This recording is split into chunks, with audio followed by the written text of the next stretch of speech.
your right hand.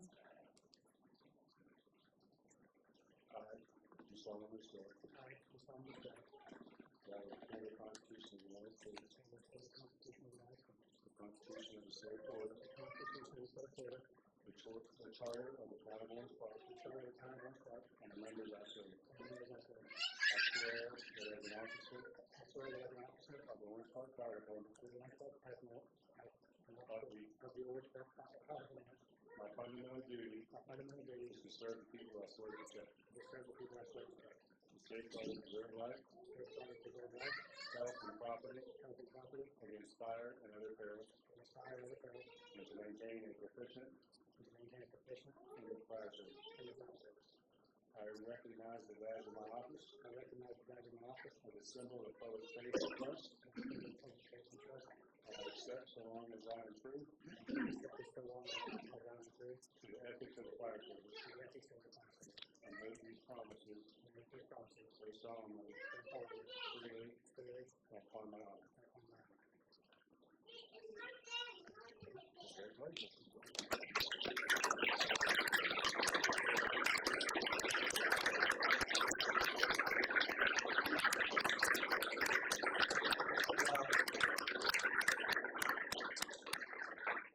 Hopefully he hasn't made his wife mad in the last day or something 10 days.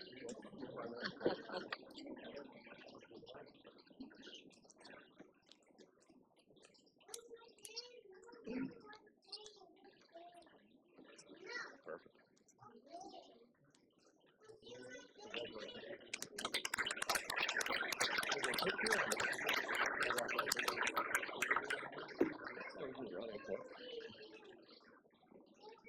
Thank you. Okay, thank you, Chief. Okay, we're going to move on to item 4B, recognition of a police officer of the year, and I'm going to turn it over to our police chief. Thank you, sir. I would like to have Detective Randy Tennant come forward, please.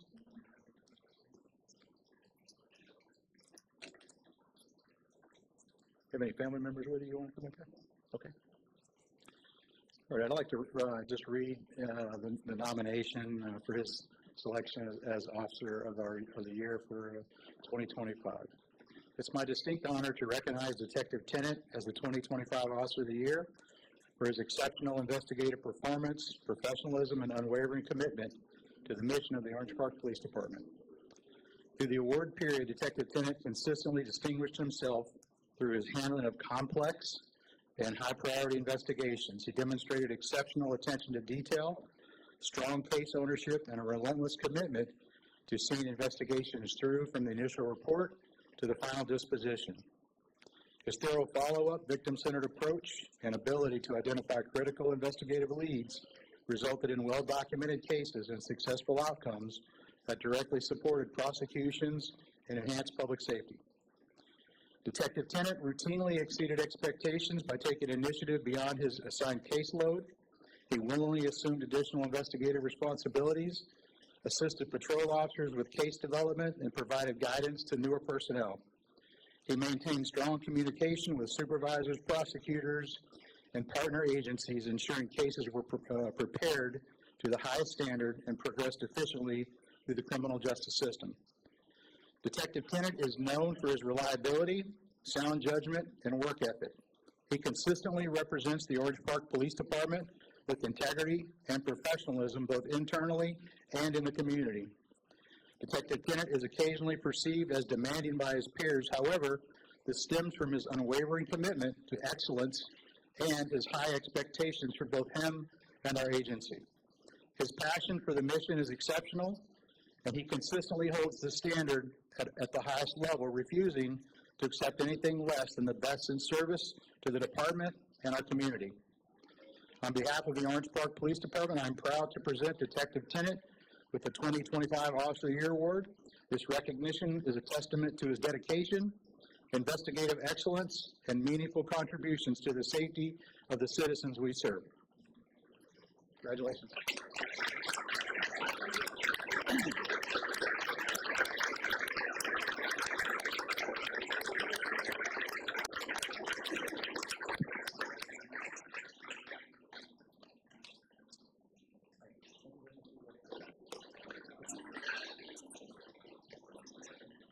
Okay, now we're going to move on to item 4C, recognition of dispatcher of the year. Thank you, sir. I would like to have Communications Officer James Dumas approached up here. Do you have some family with you you'd like to come up here? You want to come up here or stay? Yeah, come on up. All right. It is my distinct honor to recognize Communications Officer James Dumas as a 2025 Dispatcher of the Year for his exceptional performance, professionalism, and steadfast dedication to public safety communications. Communications Officer Dumas consistently operates at a high level that exceeds the expectations of his position. He demonstrates exceptional call handling skills, maintains composure during high stress and critical incidents, and ensures that accurate, timely, and actionable information is delivered to responding officers. His ability to manage high call volumes while simultaneously coordinating officer response, monitoring radio traffic, and anticipating operational needs has been a direct and positive impact on officer safety and effective incident resolution. Beyond his core responsibilities, Officer Dumas routinely goes above and beyond supporting both sworn personnel and fellow communications officers. He is proactive in identifying emergency issues, providing clear and concise updates to supervisors, and assisting officers in the field by thinking several steps ahead during rapidly evolving situations. He frequently offers guidance and support to coworkers, contributes to a positive and professional work environment, and serves as a trusted and dependable resource within the Communications Center. Officer Dumas is widely respected for his reliability, attention to detail, and strong work ethic. His willingness to take initiative, accept additional responsibilities, and maintain a calm, solution-focused mindset reflects a deep commitment to the mission of the Orange Park Police Department and the community we serve. On behalf of the Orange Park Police Department, I'm proud to present Communications Officer James Dumas with Dispatcher of the Year Award. This recognition reflects his outstanding contributions to public safety, his fellow employees, and the citizens of Orange Park.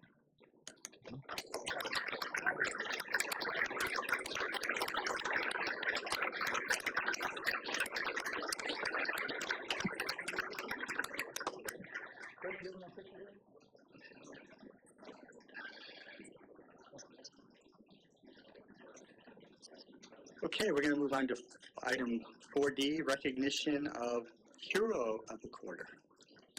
So in hands with the Sunrise Rotary, we recognize an officer probably most quarters as a Hero of the Quarter. And we got a nomination for Hero of the Quarter, and it was Officer Guillen. So I'd like to have Officer Guillen come up here. And if you have some family members, they're welcome to come up here too. So you may not know this, but Officer Guillen's a rookie. She just got our probation. And I'd like to talk about a specific case that she worked that put her in a position to receive this award.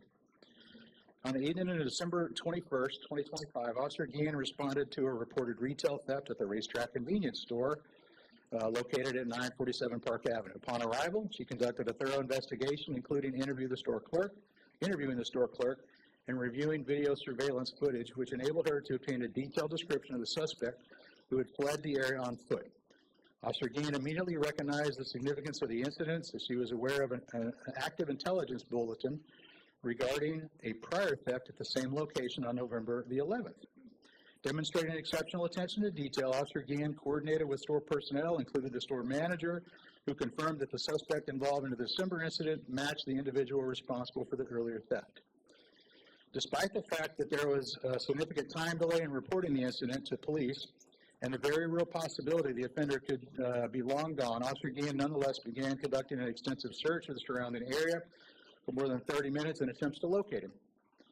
Her determination and diligence ultimately paid off. Shortly after 11 p.m., Officer Guillen observed an individual matching the suspect's description in the parking lot of the Best Bet. Can you imagine someone going to steal lottery tickets? We should have went there first, right? Yeah, that's a gambler. We got to go to the gambling places. But anyway, she locates the person there at the Best Bet. She made lawful contact with him, detained the individual, and facilitated a positive identification through a show-up procedure. The suspect was subsequently arrested. Officer Guillen continued to pursue all active investigative leads, which revealed the suspect had used a vehicle to travel between locations. Surveillance footage corroborated this information, and a search of the vehicle resulted in the recovery of multiple stolen items belonging to racetrack, further strengthening the case. Officer Gaines' actions exemplify the highest standards of law enforcement service and good old-fashioned police work. Their persistent, sound judgment, and commitment to thorough investigative practices directly resulted in the successful identification, apprehension, and prosecution of a repeat offender. Through her dedication and professionalism, Officer Guillen brought credit upon herself and the Orange Park Police Department. This award of merit is presented in grateful recognition of Officer Andrea Guillen's exceptional performance and unwavering commitment to excellence in policing. Thank you.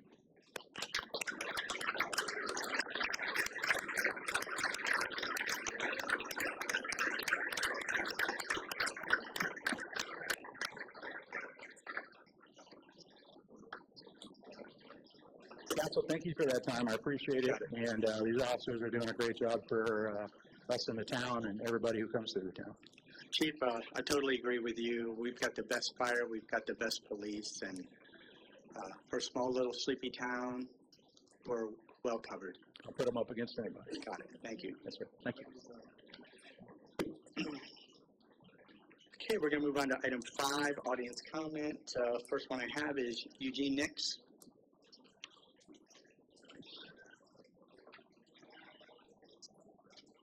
I guess somebody got to go first. Someone does, yeah. Eugene Nix. I'm a taxpaying town resident. Thank you for inviting me tonight.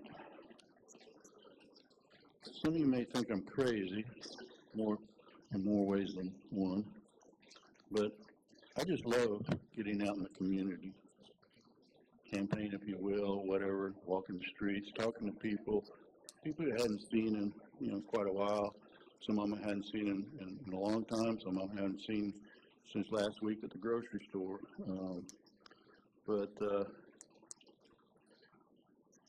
I might support one candidate over another, but for the most part, I support the idea of campaigning process. Elections are very important to me. That's why you'll hear me say that we need elections. We need elections. I'd like to thank Chuck for stepping up and volunteering his time. Doesn't matter who you support. We just should be thankful that we have at least the opportunity to have a choice in an election.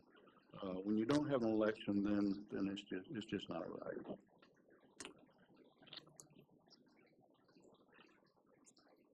I think you all know that, and for those who don't know, our town election is just like every other municipality in the county. Green Cove, Keystone, they're nonpartisan. That means the Democrat, the Republicans, the Independents, whatever ones out there should not be interfering with our elections. Something that we should all be deeply concerned about is a PAC, a political action committee, calling themselves Clay Conservatives, not town conservatives, based out of Tallahassee, has injected themselves into our elections by contributing $1,000 each to each of the incumbent candidates. Some of us in this room know who some of these PAC members are. Some are deeply hidden in these PACs. But one thing is for sure, they are not town residents, have no business in interfering with our election process.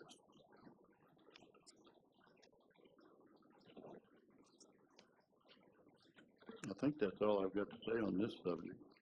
So consider that when you're looking at who might be contributing money and where it comes from. It should come from the citizens of the town of Orange Park via $10 here, $25 here, not $1,000, not $5,000, not $10,000. That's one of the problems we have with our country today, is that the money dictates elections, and that's just not right. Whoever's got the biggest money and the most popular. Is that my time out? Oh, I got 3, 4, 5. Thank you. Thank you, Eugene. Frank Ricketts. Thank you, Mr. Mayor. Frank Ricketts, 2253 Marcia Court. It's been a while. First and foremost, and I'm sorry that all the guys left because I really wanted to address them in the first part of this. And that is both the police department and the fire department and their response to my wife on November the 7th. I want to tell you a very uncomfortable situation was ensuing with her medical need, and it was not a pretty sight. And the team that showed up, the way they handled it, the way they attended to my wife under the circumstances and the condition that she was in was unbelievable. I can't thank them enough.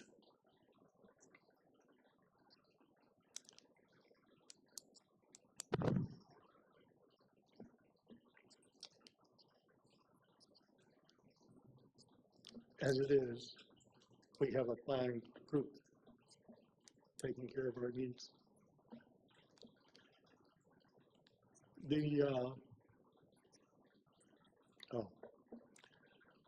Mr. Taylor, through the mayor, about a month ago, I sent you an email and phoned you, and I have yet to hear a call back or an email. So please look into that. The message I got back from the email was that you were in Tallahassee on our business.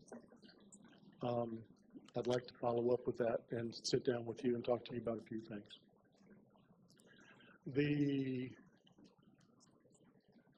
issue of who participates and who doesn't participate in the elections of this town. When I first moved to Orange Park, the average expenditure for an election process for the candidates that were running for election was typically less than $2,500, lock, stock, and barrel. That's only been since 2005. So in 20 years, we've gone to tens of thousands of dollars. It's insane. For what? We have 4,800 voters. We have a little over 9,000 residents. And in 18 years, the aggregate average of respondents for voting is 738. That's the average. The last election was 486, if my memory is correct. When you take those monies and put it out into the number of voters that you're getting versus the number of voters that we have, something's wrong. We need to figure out a better way to communicate and to get people to participate in this process. And Eugene's right in some regards, and I won't refute his concern over who's contributing to what, because it's legal, whether we like it or not. It's of issue. Thank you. Thanks, Frank. Chuck Lindholm.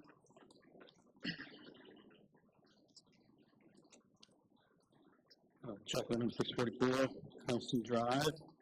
Mr. Mayor, councils, good to see you guys. Quick update. This election campaign we're running is I'm meeting a lot of cool folks, a lot of nice folks, a lot of energy out there, a lot of enthusiasm. I think, if anything that I've seen in the last couple of weeks is indicative of the next couple of weeks, I think we're going to have a really fantastic turnout, one that's going to be probably bigger than the last couple that we've seen, so that's exciting. But I did want to address some comments that were made at the end of the last meeting, roughly around the hour 33 mark, and that was directed at, I'm assuming myself and maybe a couple of residents about some misinformation that's been put out there, whether it's kayaks and bridges, whether it's spending for Johnson Slough, or whether it's bathrooms at Bradley Park. And my whole point for bringing some of these issues up in the past is just to help us manage costs, because the cost in our city has gone up. And, I think at the end of those comments, we were asked to challenged ourselves to kind of go back and check the record to see if they're true, and I did that. And so I just wanted to kind of share some of those with you, because I don't think I'm crazy. But back on June 3rd, a council meeting, timestamp 2822, Carnes Road, the Edmondson people were talking about the workshop that was going on, and that Carnes Road would be, and the bridge would be, had been assessed to be the best access for canoes to the waterway and to the lake. Also, timestamp 5158. Initial costs proposed were talked about back in 2020 for $22 million. That's all-in costs for engineering fees, construction, potential permitting. So that number's out there. On 6/12, same thing, timestamp 2524. The Edmonds team discussed the RFP. The RFP, for what folks don't know, is how we solicit contracts. And part of that RFP essentially said, you know, we're going to put a culvert out there for a bridge that's navigable to accommodate the town's greenway visioning that was put forward in 2020 for the river, for connections potential to the rivers and the lakes. Now, that was for recreationists and kayakers. Same thing on 6/16. We talked about gross GMP for projects, and again, engineering fees not included. 6/24, timestamp 448. Discussed the bridge and the elevation, what the 8-foot height meant.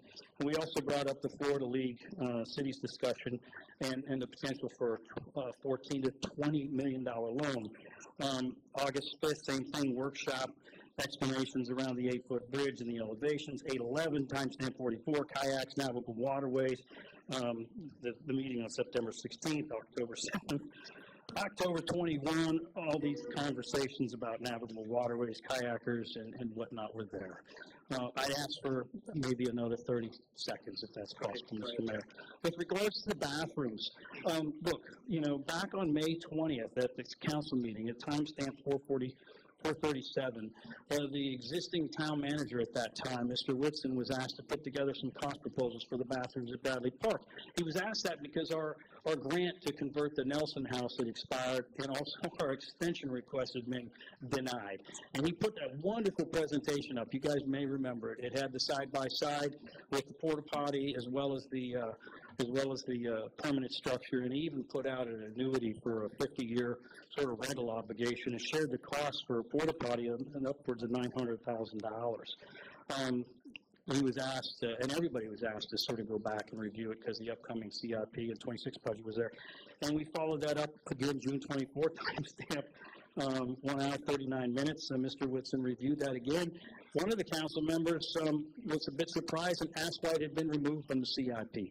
And he explained it had been removed because, well, they found the money in 2025. They could start construction, and with the septic and sewer project pending, they could probably cover those costs.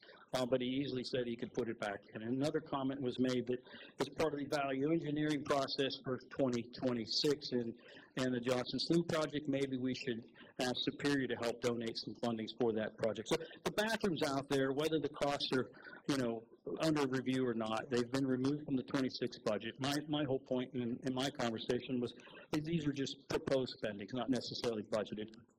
And I guess what I want to ask, Mayor, is if you'd like to amend those comments that you made at the end of that meeting, or just outright retract them.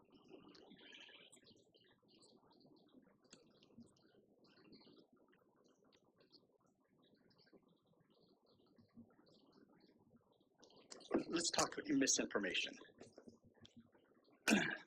Our staff, they do a lot of work here, and they might get a bid come in for $10,000. That doesn't mean that's going to be the bid. And I think a lot of this should have been proposed as these are proposed prices. When I called out the misinformation, it was firm numbers, which none of us have firm numbers yet. I agree with that. The bathrooms don't have firm numbers. The Johnson Slough project has no firm numbers. There's no firm numbers on anything. So to go out and say, hey, this is what we're spending is it's not good information. You know, I think my comments have been, this is what's been proposed. Correct. And it's trying to keep everybody informed of really what's going on. That's why I brought it out. It was nothing against you. It was nothing against no one. And our staff takes a speeding, and They work hard, I know they do. they do. And a lot of this is just because as soon as someone speaks here, they get a phone call the next day. Why are we spending $30 million on this project? And this is just trying to keep people reined in and going, hey, we're not really spending it yet. The project's out there. So, Wonderful, thank you. sure. Okay, Desiree Allen.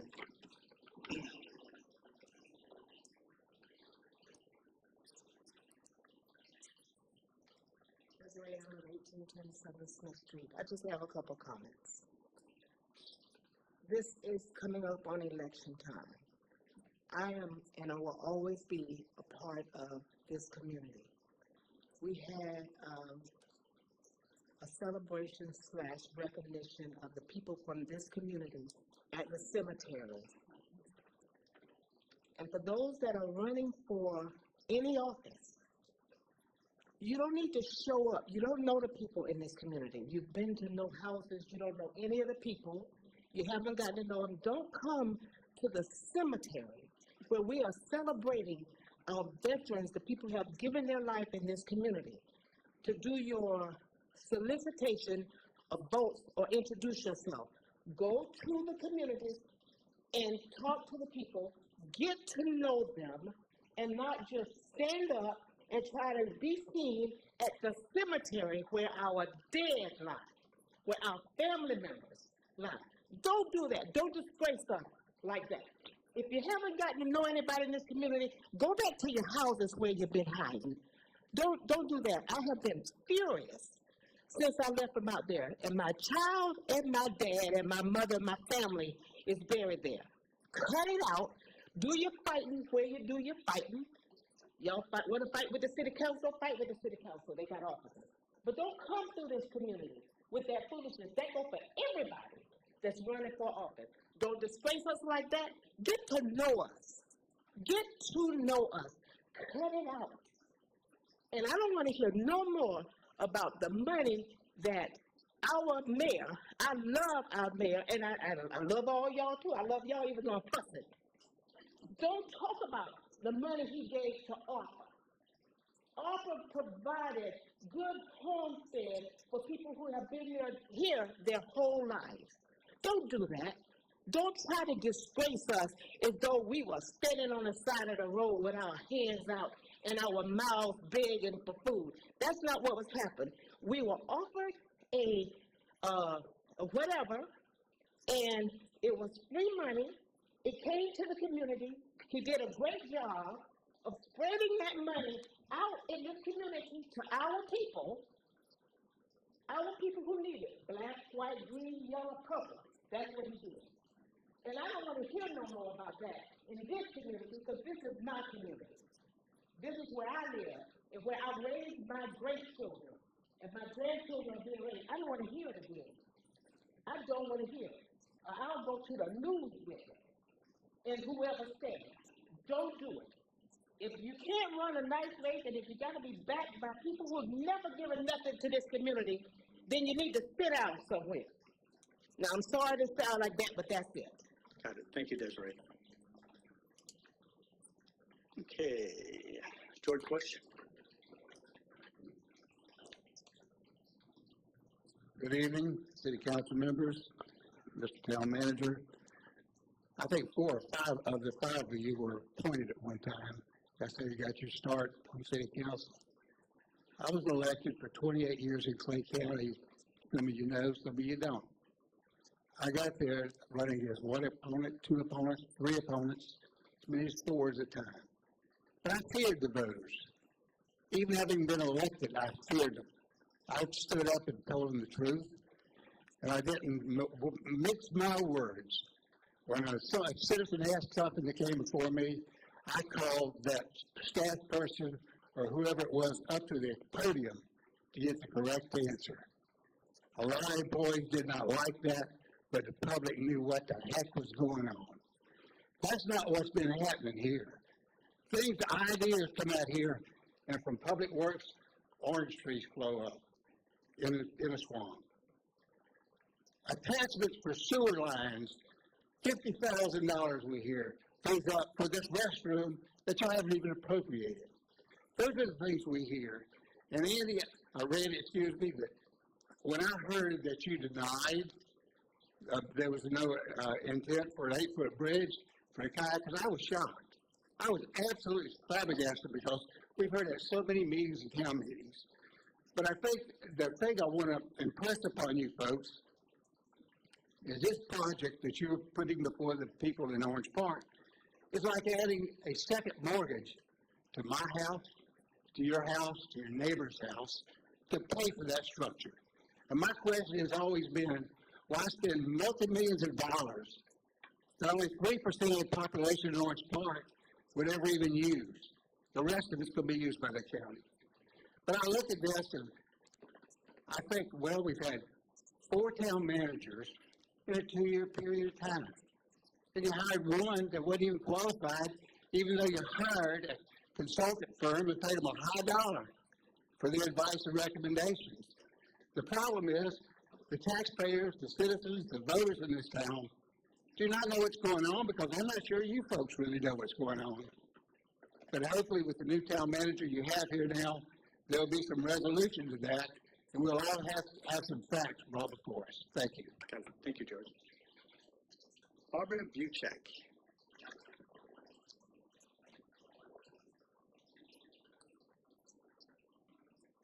Hello, Barbara Buchek, 1719 Grove Park Drive. My comment tonight is actually what's coming up is an ordinance number 02-26, second reading and public hearing. Sounds nice. The first reading happened a couple weeks ago, a month ago. However, every time I come here, even though that's what it says in our original ordinances as in what should be done, what happens is they vote to read by title only.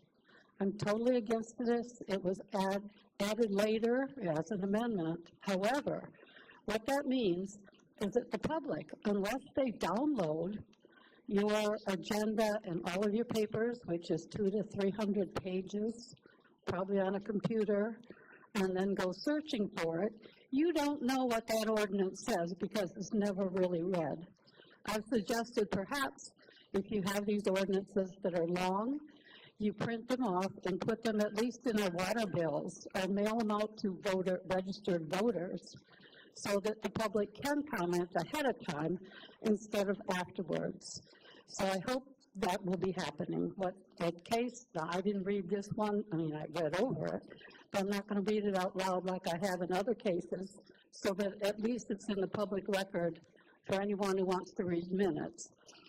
It says it's a comprehensive plan transmittal hearing, and one of the little things in it is talking about developing high-speed rail transportation as an alternative transportation option. This, of course, is from 20 years from now in 2045. And as anyone who's tried to drive up and down 17 lately at many different times during the day, we need something else. So things like that, I'm saying it's good, you're working on it, it's wonderful, but let's let the public know what's in it, actually. And I'm not sure the lawyer can probably look up as to when this by title only got written in there. It was not originally in whatever ordinances or statutes were going on. And perhaps, which is pretty cool, I thought that was neat. They have maps, so they have lots of detail in there, but the public doesn't get it unless they go way out of their way to get it. So I'd like to get this stuff in my water bill, even though some people don't read their water bill. At least it's out so people can read it, even if it's 3 pages long. And of course, one of your items says review of proposed changes to the council standing rules. So perhaps this is being addressed. I hope so. Thank you. Thank you, Barbara. Okay, Cindy Cheatwood.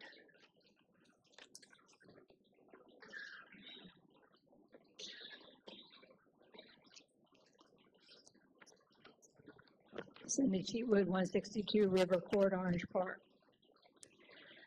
Some of you may remember that in 2003, the town was considering demolishing the historic Clark House. A band of citizens joined together so that they could save the iconic 1912 home of Carrie Clark, who lived there from 1912 until her death in 67 years later.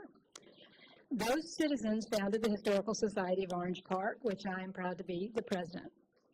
From 1912 to 1943, the 30 acres around the house was a family farm and profitable pecan grove that closed following the death of Mr. Clark. There are several structures beyond the house, some of which are no longer standing. The last remaining housing cottage for the Pecan Grove workers, fondly nicknamed the greenhouse, is an integral part of the story of agricultural Florida and of Orange Park's local history. It'll be discussed here tonight, I think. On Sunday, coming up, 2 to 5, the Historical Society will welcome visitors to Carrie Clark Day, an event begun in 2004. It is your chance to have a free guided tour of the home, hear bluegrass music played live by local musicians, and enjoy Allen's Barbecue with a special treat menu, which will be offering that extended hours beyond that, so they'll be there early so you can come straight from church and get some barbecue and then stay for the event.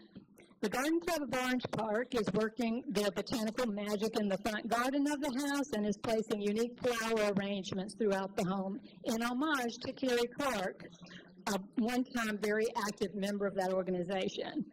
There will be historical panels and a pop-up museum highlighting the Clark family in the Pecan Grove. Once again, we will have our annual vote for the way to pronounce P-E-C-A-N. That's a fun part of the event. Carrie Clark Day is about community. The First Baptist Church of Orange Park, which Carrie Clark helped to start, is allowing parking for the event at their parking lot. The history of the church will also be on display. So come enjoy a game of checkers as you listen to bluegrass music. Take a step back in time to tour the home, and I promise you it will evoke memories of your own family members who live like the Clarks. There are some small flyers, they look like this, that are over on the table over there to remind you to visit. Thank you. Cindy, I've got a couple things for you.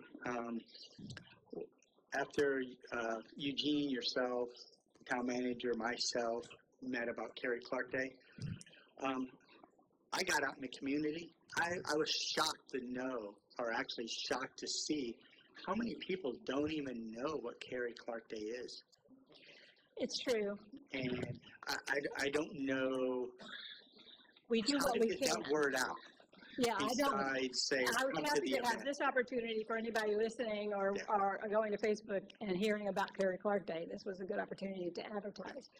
We don't have a budget. We're a nonprofit. We don't have money for big advertising, so we do what we can. I will say, though, that our recent event at the cemetery has gotten a lot more momentum on our Facebook and Instagram programs.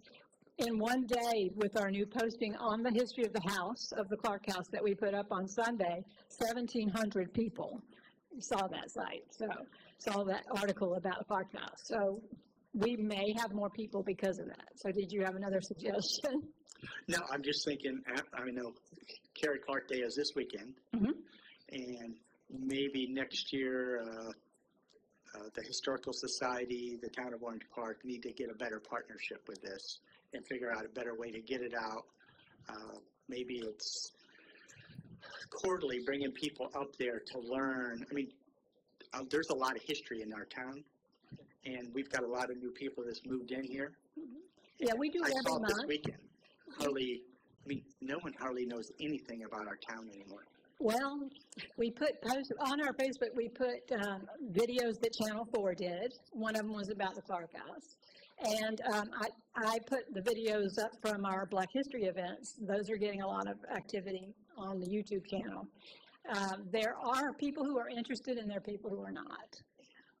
And I'm not going to force feed anybody that doesn't want to know it. But every month we are out there telling the story of Carrie Clark, doing what we can.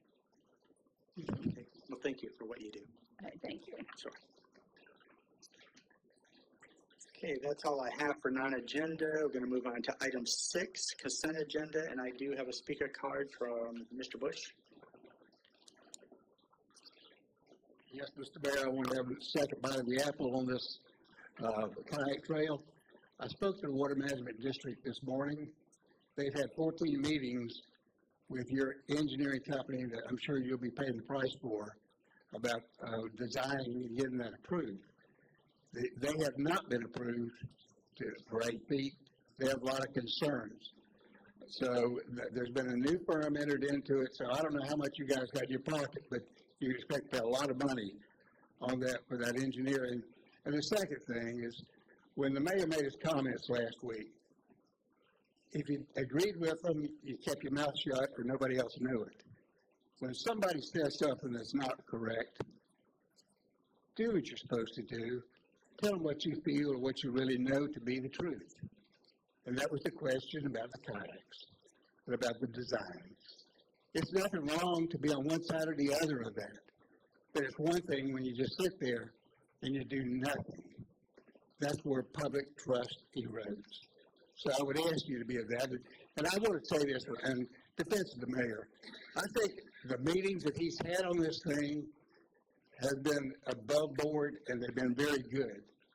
They just, we've come from different thoughts on it and different approaches. And I do appreciate your time and your efforts that you spit in. But again, I look at this agenda as being the public's agenda and your agenda to do things and do them in the right manner. And I think that Mayor Anderson would agree with me that we need to be a little more clear in our discussions as to what we allege or what we talk about as being a fact. Thank you, Mr. Mayor. Thank you, George. Okay. So we're on item 6, consent agenda. Do I have a motion for approval? So moved, Mr. Mayor. Do I have a second? I'll second the motion. All in favor, say aye. Aye. Those opposed, say nay. Passes 5-0.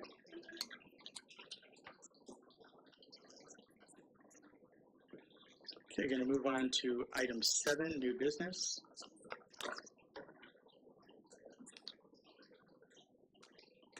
And before we move to this, I know the town manager wasn't here, but our town clerk was. Barbara Buchek has brought this up before, and at that time, I don't remember if it was the town manager, but we were supposed to make this easier to. Mine's on. Test. Okay. We were supposed to make this easier to find on our website. Did that happen? Yes, I don't know off the top of my head, but it's at the top of our website. I think it might be government, possibly, but if you go all the way, it'll, have a drop down and then it'll say ordinances, and then it comes out and it says proposed ordinances. So I've been posting and even after they're adopted, I keep them on a page, but I do put the proposed so people can just go there and not have to go through our entire packet. Okay, got it. Thank you. All right, we're going to move on to 7A.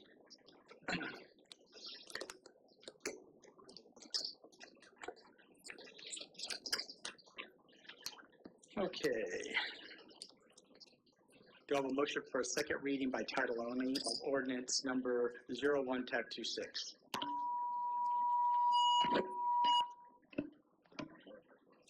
Mr. Mayor, I'll make a motion for a second reading by title only of ordinance number 02-26.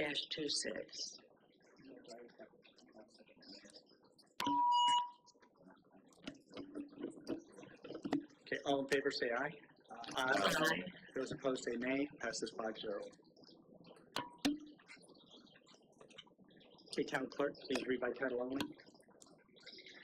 An ordinance of the Town Council of Orange Park, Florida, relating to an amendment of the text and map series of the 2040 Town Orange Park Comprehensive Plan based upon evaluation and appraisal review to update the planning period, reflect changes in state requirements and local conditions, incorporate the water Supply Facilities Work Plan, and based on the Florida Commerce objections, recommendations, and comments report, remove Objective 2.7, Volume 1, Goals, Objectives, and Policies, and policies relating thereto, all pursuant to the amendment procedures established in sections 163.3161 through 163.3248 Florida statutes as amended, providing severability and providing immediate effect. Got it. Thank you, Tim Clark.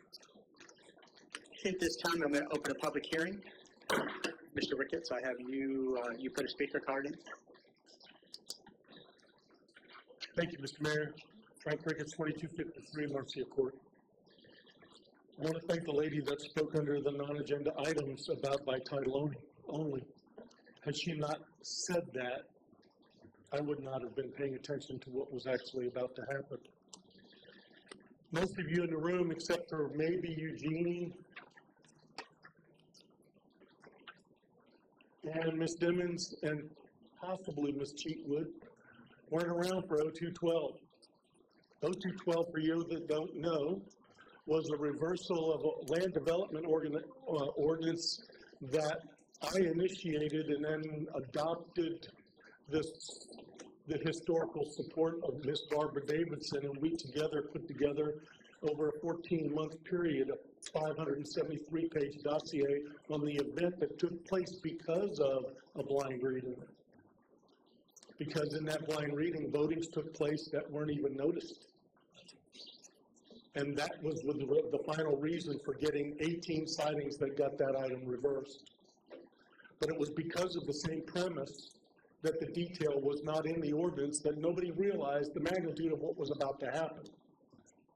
I caught it, protested it in the event, and proceeded to fight it. It took 26 months to reverse what was done out of order, simply because a short cycle was taken in a reading that the details weren't realized, and on the fact that it wasn't advertised. There was no notice. That's on that. On the other, historically, as many of you that are in the room, or some of you that are in the room may recall, I constantly beat about follow the money. At this point, I believe 54 revenue streams from the state of Florida. 18 to 23 of them are available for municipalities.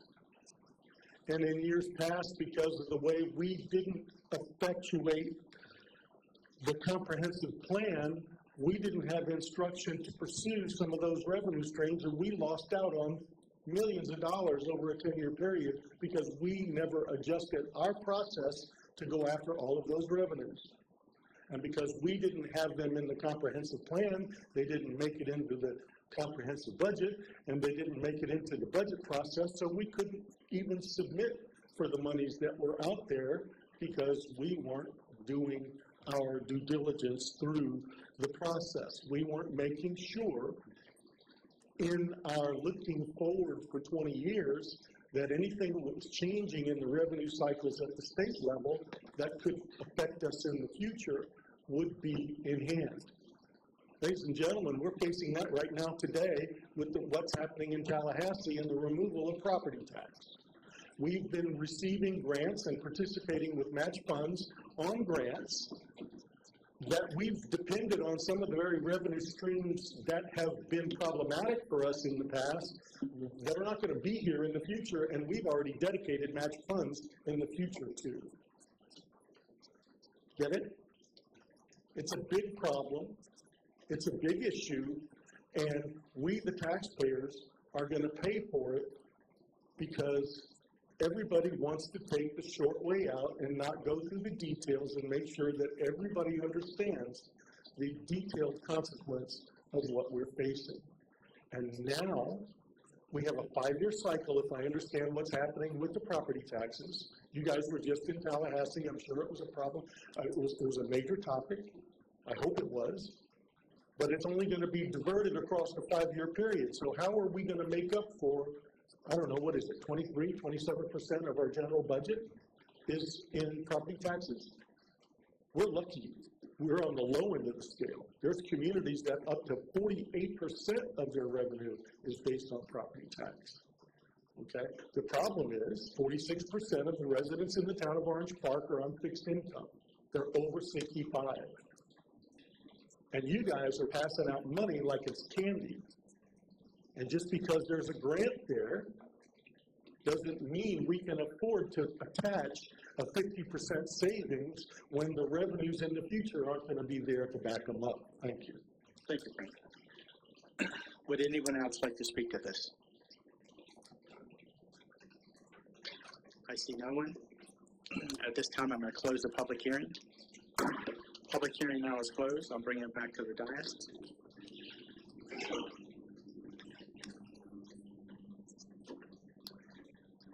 Okay, do I have a motion for approval? I'll try. Can you hear me? Yes, Mayor, I'd like to make a... Councilman, if you would, get a little bit closer to your mic there. Actually, I got out of order with all that, so I'll make the next motion. Okay, looking for a motion? Mr. Mayor, I'll make a motion for approval of ordinance number 02-26. Okay. I have a motion on the floor. Second. Okay, I have a first and a second. Any discussion? Any questions for the town manager? I do, Mr. Mayor. Okay. For the town manager or for Stephen? I don't know, either one. Stephen, if we could have you come to the podium, please.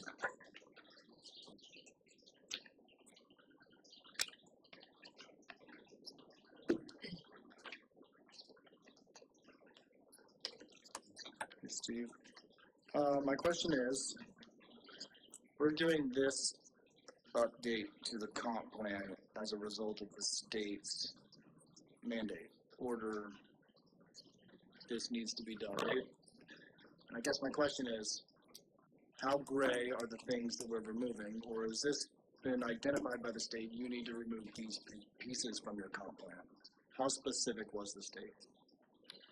Thank you, Stephen Smith, ECB Director. So they were very specific, and there's two exhibits in the report that the one really that they honed in on was the exhibit A was the complete streets, which, as you all know, was actually been around a couple of years. It was approved, and still is approved with a resolution that the council approved a couple of years ago. And so during the process of going through our evaluation, critical review of our comp plan, I thought it'd be a good idea to incorporate that into the comp plan, right? Because that's really where it could reside. And then, just, I think probably weeks before the council adopted the plan, the comp plan update, July 15th, the state Senate Bill 180 came out, and so it said that they deemed that that it was when they reviewed our plan that it was the documents were deemed more restrictive or burdensome, and so this was not unique to us. It was throughout the state. A lot of comprehensive plans were rejected at that time, and there's lawsuits you're probably aware going on, and also who knows where that'll go. So we took this out of the draft of the comp plan, and so that's what we're bringing back to you. Is we struck that, removed it. The other item on here was the that they questioned was our bonus density objectives, and so we relayed to them that this was actually approved before Senate Bill 180 was approved, so it was actually approved 4 or 5 years ago. So that's something that is really grandfathered in at this point. So it's just those two items that were. Okay, anybody else have any questions for Mr. Smith? I do. Go ahead, Vice Mayor. Mr. Smith, it's probably more of a comment, confirmation, but this comprehensive plan has been around for a long time. Is that correct? How many iterations of it have we had, maybe? So this comprehensive plan, basically in its term for, it's been around at least a year and a half. The town has been working on this through the Planning and Zoning Board, has had multiple workshops, many workshops, and discussed this. As you know, so at least a year and a half that I recall, it's been advertised a number of times, and it's in our report. A year ago, March 18th, 2025 was advertised public meeting, the first one to go before the council. Subsequently went through a couple more advertised meetings for the council review and adoption, filing in July of last year. Okay. So. And that's my recollection. I also want to comment, one of my concerns about the comprehensive plan, when this was approved by the council, one of the things I think I recall asking and have discussed with you is that we have some milestone dates set in there, and that we have a tracking to begin to work on some of these research and other things that we need to do to ensure that this plan, we meet our goals, we at least address everything and determine of what our goals are to do the evaluations that are incorporated within this plan, and to ask that we, that we do something every year toward that, toward covering those goals. And I'm hoping, because it's before us again today or tonight, that spreadsheet, whatever it is that identifies and allows us to allow the Planning and Zoning Board and or the council to work on these products throughout time, and not just put this document aside until the next time we have to reevaluate it for the state. That we've made some progress for ensuring that our codes and our plans are up to date in accordance with state mandates ongoing. Is that in the process? Have we started that? Yes, it is in the process. So, okay.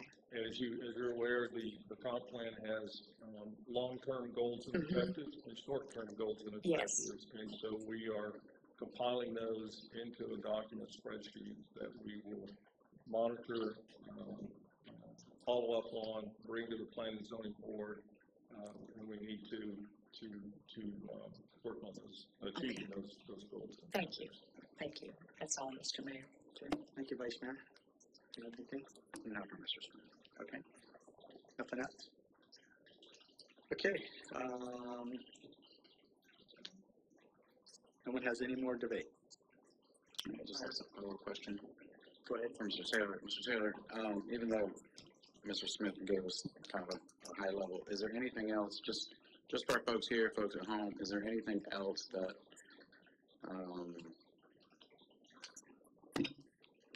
to help folks easily understand kind of it changes, additions, subtractions, all that? Thank you, Councilman. Ultimately, for those who aren't familiar with a comprehensive plan, comprehensive plan is a roadmap.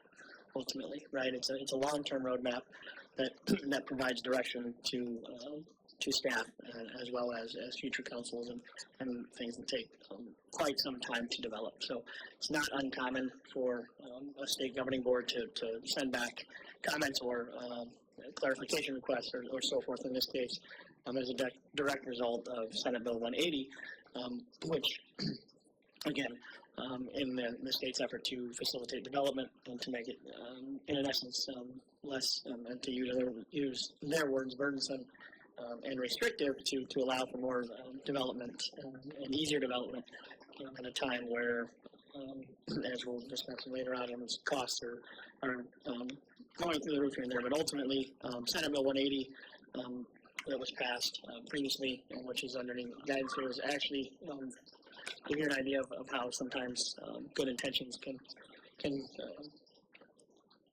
go awry. The author of Senate Bill 180 has since wanted to rescind Senate Bill 180 in that capacity.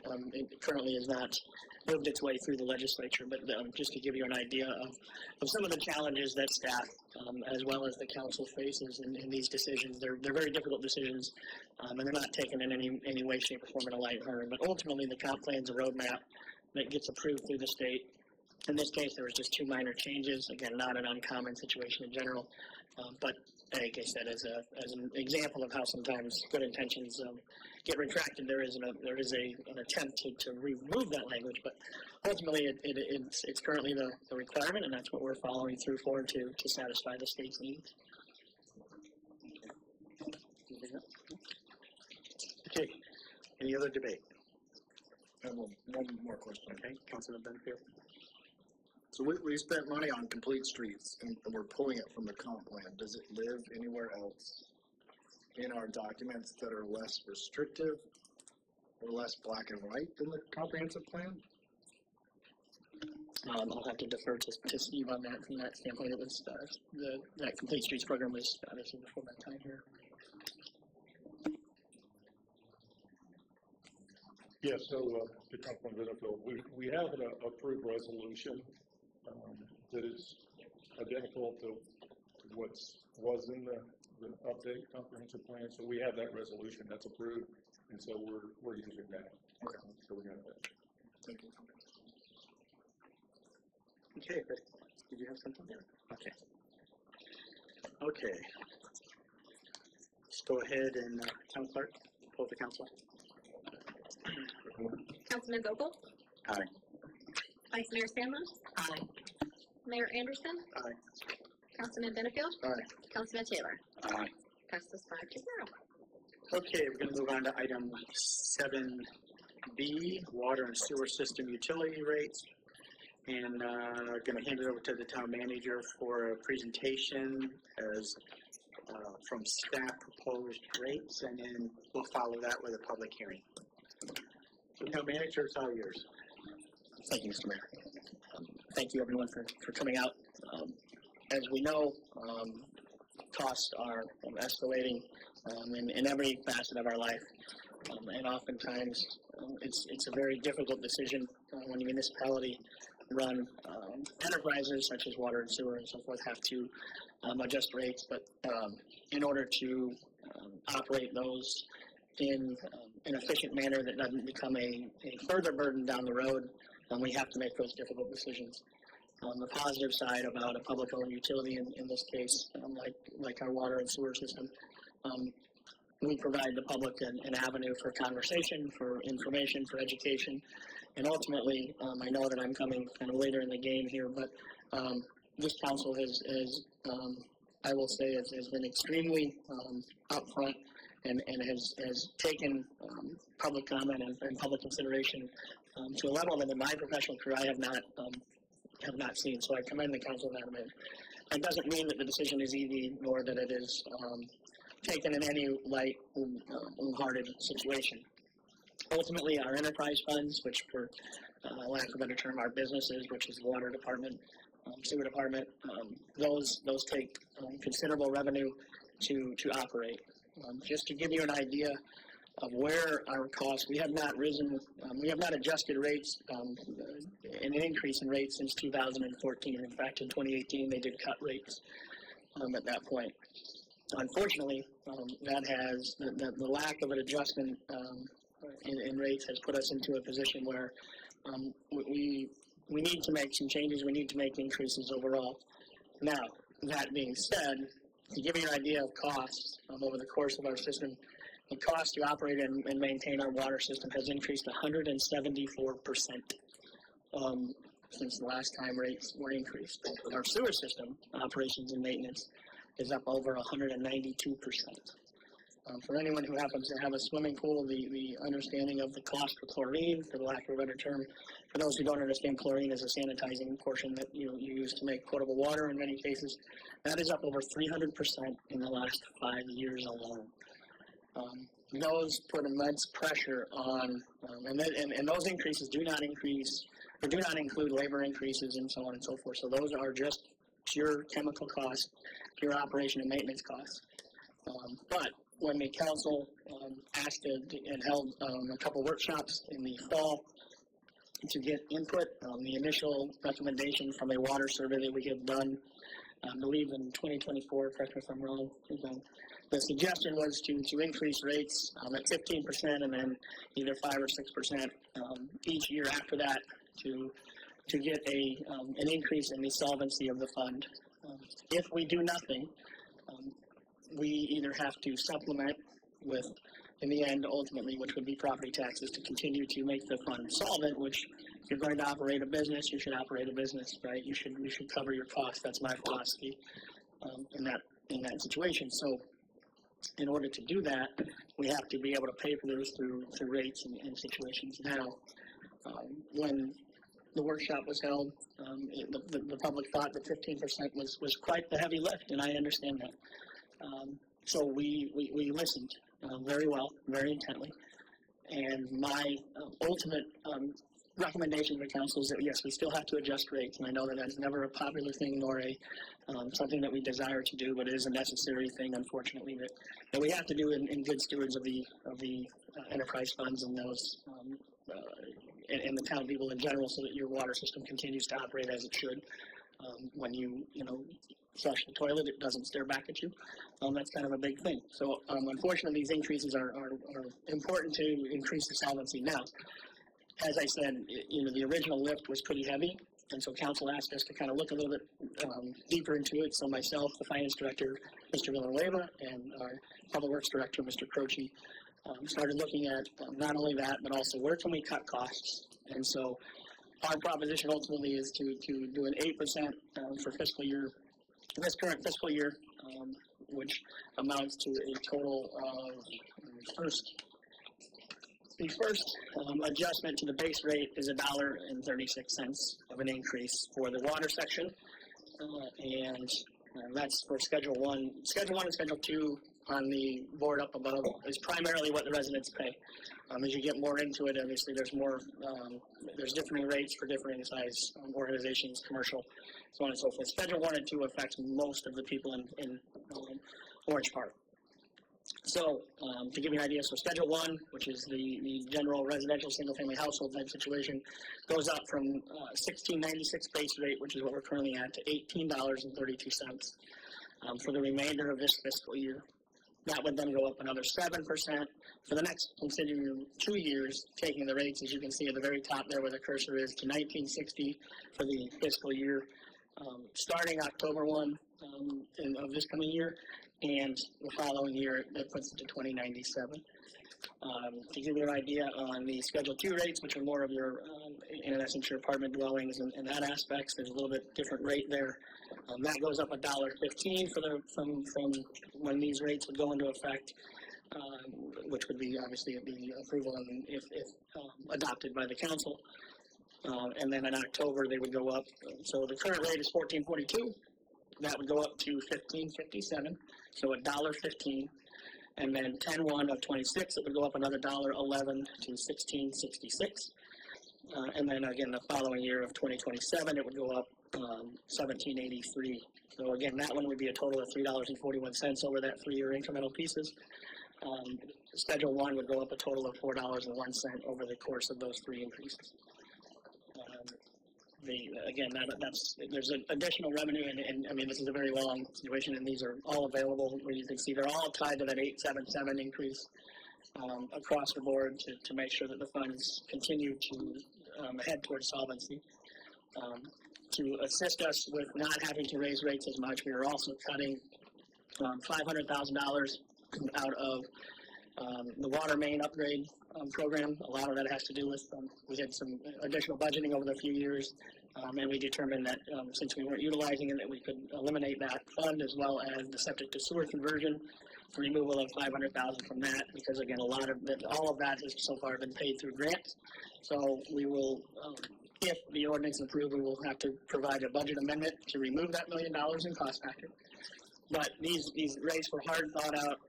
The conversations that we had between listening to the audio tapes from the workshop, I will say that the council did a very good job of listening and directing us to do what we felt was best. So these rates are combined with not only cost-cutting factors in the city, because again, as anyone who was here in discussion of my budget, we have to be truth in budgeting the aspect of what we actually spent versus what we budgeted.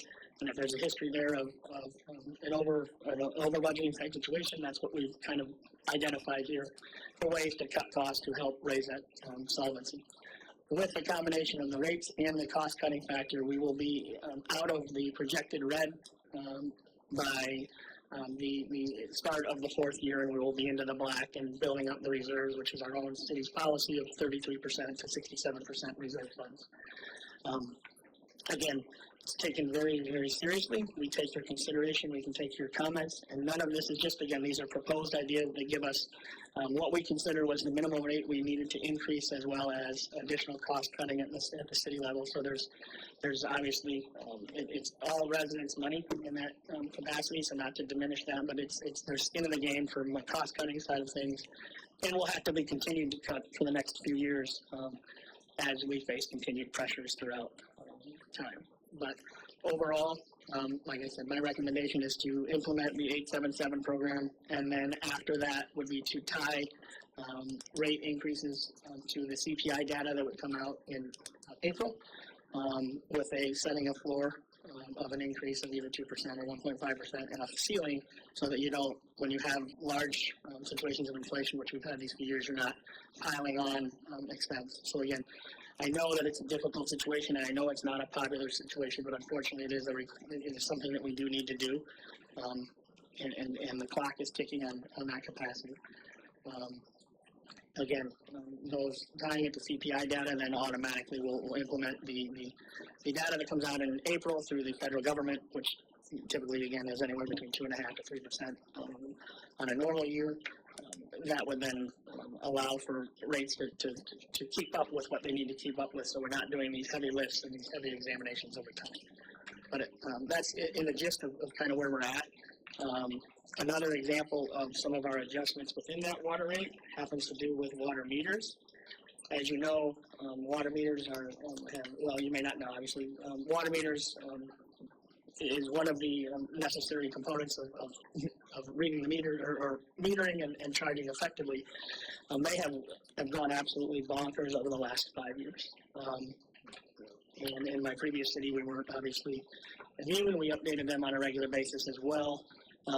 But we, as an organization, because we haven't updated these rates and fees in so long, the cost to implement and to install a 3/4 inch water, which is your average water line, feeding your house from start to finish, meaning a new construction type house, we were charging approximately $650. It was costing us over $1,900 to actually do that install. So every meter we put in, we were already behind the 8 ball. And so we've adjusted all of those to impact and to take into cost, labor costs, so on and so forth. Again, is it perfect? No. Ideally, you could do this, but it's a difficult decision. But that's ultimately the staff's recommendation is to implement the 877 currently, cost cutting of $1 million over the next few years on an annual basis, and then tying those increased to CPI data. I'll open that up to questions. Myself, Finance Director Villanueva, and Public Works Director Croce are here to answer specificities as much as we can. Okay, before we move forward, anybody have any questions for the town manager? I have one. Can you reference where that CPI index is on here? It's in the staff report, so that it's not in there. These are just proposed rates. The CPI data would be something that we put into the ordinance as a trigger for increases as future. Because I'm opposed to that. That's fine. So, I mean, it's not in there, and I don't want it. My vote is not to have that in there. I mean, this is a large increase, which I'm fine with, based upon the engineering study and the survey and the analysis that was done, and where we're going to be even after completion of these increases relative to the other governmental entities in Clay County and maybe even Duval County. So I get that, but I think we can stop there for now and come back. That's all I have. Okay. Anybody else have any questions for the town manager? Yes. Okay, we're going to go ahead and move on to item 2 under B. One thing we've done is we're going to complete 3 hearings. And this first hearing is, I'm going to open a hearing. This is just to hear what the public has to say and take notes. There will be no action by the council. And then I'll close the hearing. And then the next reading will be your reading 1, and then after that will be reading 2. But we added a third hearing in just so we can hear what the public has to say about it before we make any decisions. So, with that being said, I'm going to go ahead and open a hearing. Hearing is now open, and I do have a couple speaker cards. Frank Ricketts. Thank you, Mr. Mayor. And I'm going to beg the council's indulgence because we're going to run out of time on my 5 minutes. For the benefit of Mr. Taylor, our town manager, and those of you that weren't around, back in, I think it was 2014, Jim Renninger was on the council at the time. The decision to prematurely pay off the bond that was in place for the water department to save $73,000 was a big to-do. My argument was, with the support of the then outside engineer, Mike, what's Mike? Kelter. Yeah. My idea was, because my background is in performance contracting and these monies are a big deal for what we did, was to hold that bond in place, flip it into stormwater because we knew we were heading down the road for stormwater so that we could flip that bond and extend that bond to the future for what we need now. They obviously chose not to do that. That cost us around $23 million year to date. Back then, to build what we were talking about with Mike was just under $30 million. To do what we need to do right now today, almost 70 for the same thing, right? Not looking forward, just dealing with process. We'll put that aside for a minute. Next issue. When we did that, and in fact, going back to the bond itself, there was a court order where the money was basically broken up into 3 categories. A third was for maintenance and operation. A third was for advancement and service and maintenance. And the other third was for the future. That was part of the way that our surplus fund was built up to an extensive number. Back in 2017, I think, if my memory is correct, our surplus budget was somewhere around $9 million cash. I don't know what it is today. Okay. The point being is, we had, when we paid off the bond, we had 1/3 of the revenue coming in from the water department that was straight surplus, that was averaging across more than 10 years, $1,300,000. And we took part of that money and transferred part of that money into the general fund. And I believe, forgive me if I've got the names wrong here, I believe it was Alan Watt that suggested that because of the surplus of money that we had, and the fact that we weren't going to give all the money back to the citizens, we would give them a 10%, we would apply 10% of that money towards the cost of future rates. And I believe that was the way that happened. And I think that was before Mr. Villanueva's time. The point there is, since 2018 to now, we've had this surplus of $1.3 million. Now, every time we had rate studies and every time we had rate concerns about water and sewer, we would compare ourselves to everybody else and all the other communities that were like sizes and similar rates based on what Jacksonville did and what Orlando did and whoever else was used in the study each time, right? The problem with that is, when my house was built, it cost around $68 a square foot. The new houses being built today are over $250. Okay? So by comparing our water rates to everybody else's whose cost and life cycle values are nowhere near the same makes no sense at all. It's not a justifiable argument. It may be real as far as what they're paying, but it has nothing to do with what our real cost is, our hurdle rates are, our internal burden rates are, and everything else that dials into the cost of our operation. But at the same time, here we sit. And though it looks like nickels and dimes and pennies as far as the rate changes are concerned, And Mr. Benefield, you're on the record more than once, saying that, quote, I'm not gonna worry about nickels and dimes. Well, we're damn sure worrying about them now. It's a big deal. It's a big deal. And we're about to ask people for an 8% raise, a 20% raise, a 15% raise, a 30% raise. We've been entrusted to take care of that need. But yet, here we sit with overrun costs that we can't get a handle on. We're talking about real people's lives here. Now, for me personally, because of the freezes that we just went through, it's going to cost me about $20,000 to replace my yard in the plants that I lost. And I'm going to end up spending, based on what is coming, somewhere between $100 and $125 a month just to water my grass. But it's only nickels and dimes, right? Thank you, Frank. Eugene, you have a card in?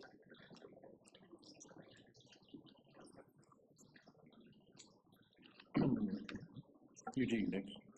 That's a lot of facts and figures and stuff like that, and I'm sure you understand it totally, and I appreciate the time that you and I spent together going over some of it and other things. I don't think the general public's going to quite understand all the details. You know, and I first heard about this raising the water rates was back when we were doing the budget, and as I understood it, you put 5% into this current budget, and I think the attorney said, "Wait a minute, you better have a public hearing." So there's 5% in the budget now, right? And so if you're talking 8%, you're going to add 3% to that. If I'm hearing the numbers right, you can correct me if you want later. But I'm going to kind of shoot it from the hip here. I've got the numbers, and I'm going to shoot from the hip. But I'll have some questions at the end that I hope that you guys will be prepared to answer when we come back to the second public hearing. I'm sure you will, but if not, I'll have the answers as well. What I look at is a smaller, not from 10,000 feet up. It's the enterprise fund is an enterprise fund, which is basically self-sustaining. The money that's generated in there stays in the water sewer plant to be used to run it. And Frank's absolutely right about his history in detail. Somewhere along the line, it got decided we could take, at the time when I was on council, we were going to shift $300,000 over to the general fund to pay people administration for people that have to write the bills, send the bills out, write the check, or bring the checks in, put it in the bank, whatever, pencils and papers and stuff like that, admin. That expense has grown to $500,000, from $300,000 to $500,000 right now. The overall revenue, as I understand it, from the budget that I pulled from the budget, is roughly, and I'm going to round around, $5 million is what the revenue is in the budget. Right now, $1 million of that is skimmed off the top and sent over here to the general fund. $500,000 of that is for admin, and then there's another basically $500,000 that goes to the general fund to pay for who knows what. That's what we need to find out what that's for. And those are the numbers. So for me, if you're looking at wanting to get some more money out of me, then you need to look at not only the admin fund, if that's accurate, does it really cost that much? And whatever it goes in the general, the other $500,000 goes in the general fund, where's that going and where can we cut those costs? And take those savings and put it back in the water and sewer fund, and then give us a realistic figure how much more money you need. I haven't heard either. We're taking in $5 million now. How much do we need? if you're talking 8%, I don't know what that is. Do you need another million? Do you need another 2 million, or do you only need 300,000? That'll be one of the questions. So I'm really kind of concerned how much money is needed over and above the 5 million which we're taking in now to balance out. And this admin charges, what's that consist of, and is it really realistic? Can it be cut back? And the same thing with the other $500,000 that we don't really. I've got a printout here. I can't read the dang thing. Where the money goes into the general fund through legislative, executive, finance, equipment maintenance, public works, blah, blah, blah, blah, blah. What the first thing that caught my attention was the legislative. Out of that $500,000 that skimmed off the top and sent over to the general fund, $3,700 of it pays your salary. $4,100 of it pays for Courtney's administrative assistance, and $8,000 of it pays for Courtney. So you're taking money from the water and sewer and paying salaries. And what's happening, in my opinion, I mean, this is a layman's way of looking at it, is you're subsidizing the general fund because it's short, because we don't have the taxes. So we go over here and we take the water and sewer money and we shift it over here to pay the bills. And then you want to ask me for more money for water and sewer. I don't understand that. That's what I would appreciate you clearing up for me and the rest of the people, and the people that ask me those questions. We don't drink the water. We just don't drink it. We don't like the chemicals. We flush the toilet, we wash the dishes, and we wash the laundry. So we're paying for water that we really can't use, in our opinion. That's just a side statement. So, was my time up? I'm sorry. It is. I will finish up quickly.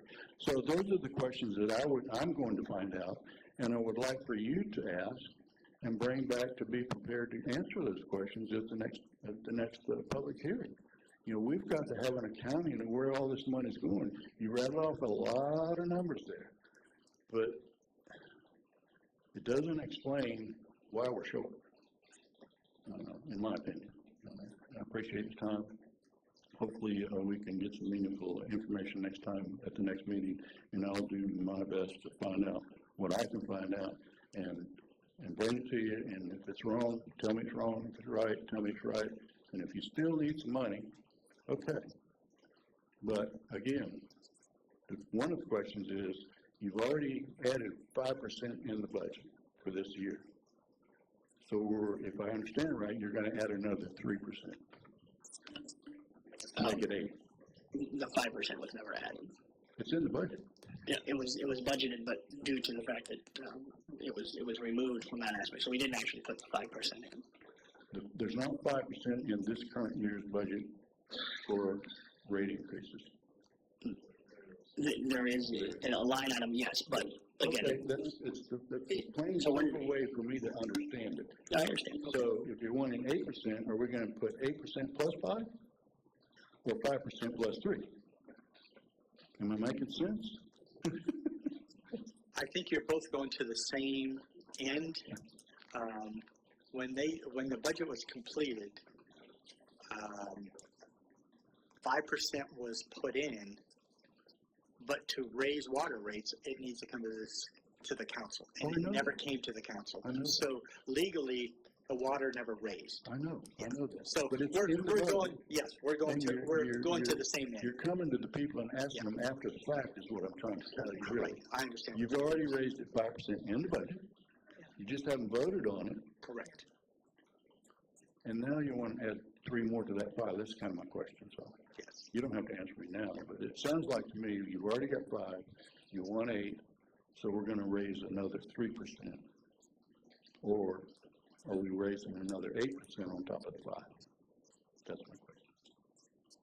For 13. Right, I understand where you're at. Got it. We can talk later. Okay. Thank you, Gene. Thank you. Okay, I still have the public hearing open. Anyone else like to speak? Desiree?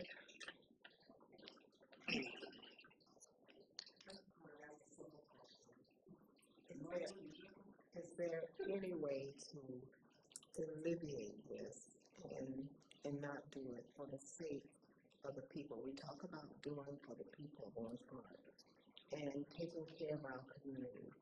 You know our economic status right now with everything that's going on. Is there any way to not do this? We have, sounds like there are several projects going on in Clay County, in Orange Park, that don't have to go on, because who canoes? I don't know anybody look like me that canoes. There are things that are wasting money for specific people going on here in Orange Park. They are designed for those, the haves and not the have-nots. Can some of those, I know you've already done the parks and things, you've already stuck your foot in it with that, because that was left on you. That's not y'all responsibility, but it was left on y'all. Most people are not crazy. So I know you had to finish some of these parts by some of these people that want to be famous and be known for something. But is there any way that you could not put any more burden, financial burdens, on the people of Orange Park? Is there any way? I just want to ask that question and ask you to think about it. Think about everything that we're doing. We're spending a lot of money. You know, we're spending money on bathrooms and stuff. The parks are already there. Let them pee in the woods. That's just a joke, but hey, we can't continue this on the individuals that are trying to survive, the young people that are trying to establish families and homes. We got homes being built everywhere, substandard homes, but being built everywhere. They cost millions of dollars, it seems. $100,000 house costing now $425,000.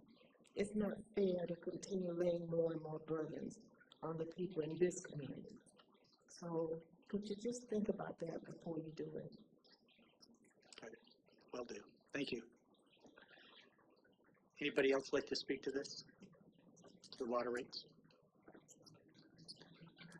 Okay, I see no one. I'm going to close the public hearing at this time. Public hearing now is closed. I just got a little note for the town manager before we move on. Could we have the finance director actually show this big picture on where Eugene had some good questions, but be able to show the public, you know, where we're at with our money, when, we're in the red, when we're going to be in the black. So a lot of people just can't track all the numbers. If we can kind of maybe paint the picture so it's easier for some people to understand. Yeah, we did. Okay, got it. Thank you. Okay, we're going to go ahead and move on to item C, discussion and direction regarding the reinstallation of R.L. Hunter. And I'll pass it over to the town manager for an update. Thank you, Mr. Mayor. So there was a citizen request that was sent via email to me requesting that, to give you a little history, back in 2015, the council then made the motion and approved the changing of the T.C. Miller Community, the name to the T.C. Miller Community Center and Park. There had been a previous, back in, I believe, in 2003, they had named the park the R.L. Hunter and Herbert Wilbur at the T.C. Miller Center. But in 2015, they decided to name, the then council decided to move to name both the park and the T.C. Miller Community Center.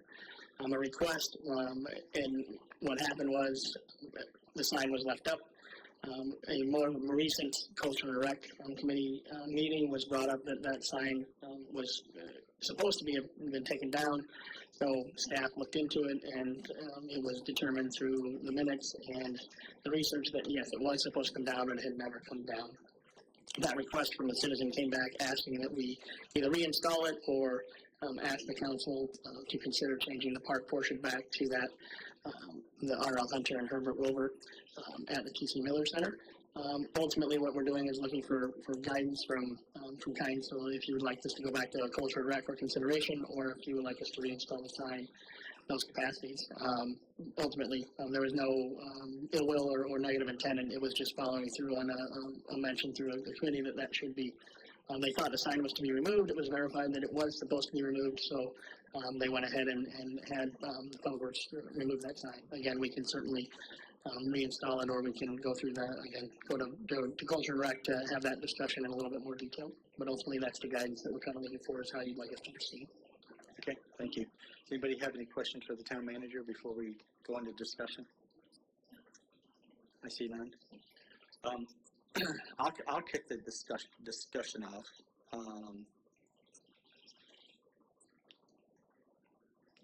I guess I'm looking for the history of this sign. I can't find nothing on this history of this sign when I researched it, as far as why we put the sign up. I don't know. Mr. Mayor. One second. The other thing was, I think it's very important to send it to committee to get more public input on it. But I'm just going through, I couldn't find a whole lot of history on it.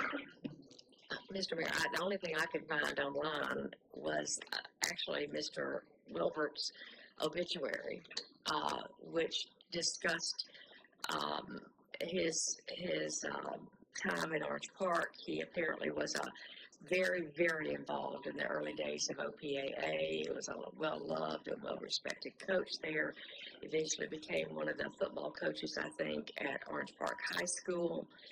And somewhere along the line, the park was dedicated to him. I did not find anything about R.L. Hunter, but except that Mr. Hunter's name, or whoever R.L. Hunter was, Mr. or Miss Hunter's name, was mentioned in it, and I too was trying to find out something about the history. I was going to call Miss Cheatwood, but I didn't have an opportunity to do that before tonight's meeting to see if she knew anything. I think we need more information to make a decision. If we were to rename a park after a council suggested that we put it all as the T.C. Miller Community Center and Recreation Facility, recreation area. Thank you. Councilman Vogel? That's kind of my thoughts. I think I do remember seeing that sign actually over there. But I mean, there's history there for a reason. I would like to know that history. I don't think people are randomly putting signs at our parks. So it was done for a reason, and I just don't have that information. But I think the committee should. I mean, obviously, the public and members who have been here longer than I would have some background, and I think having all of that information just helps us make an informed decision.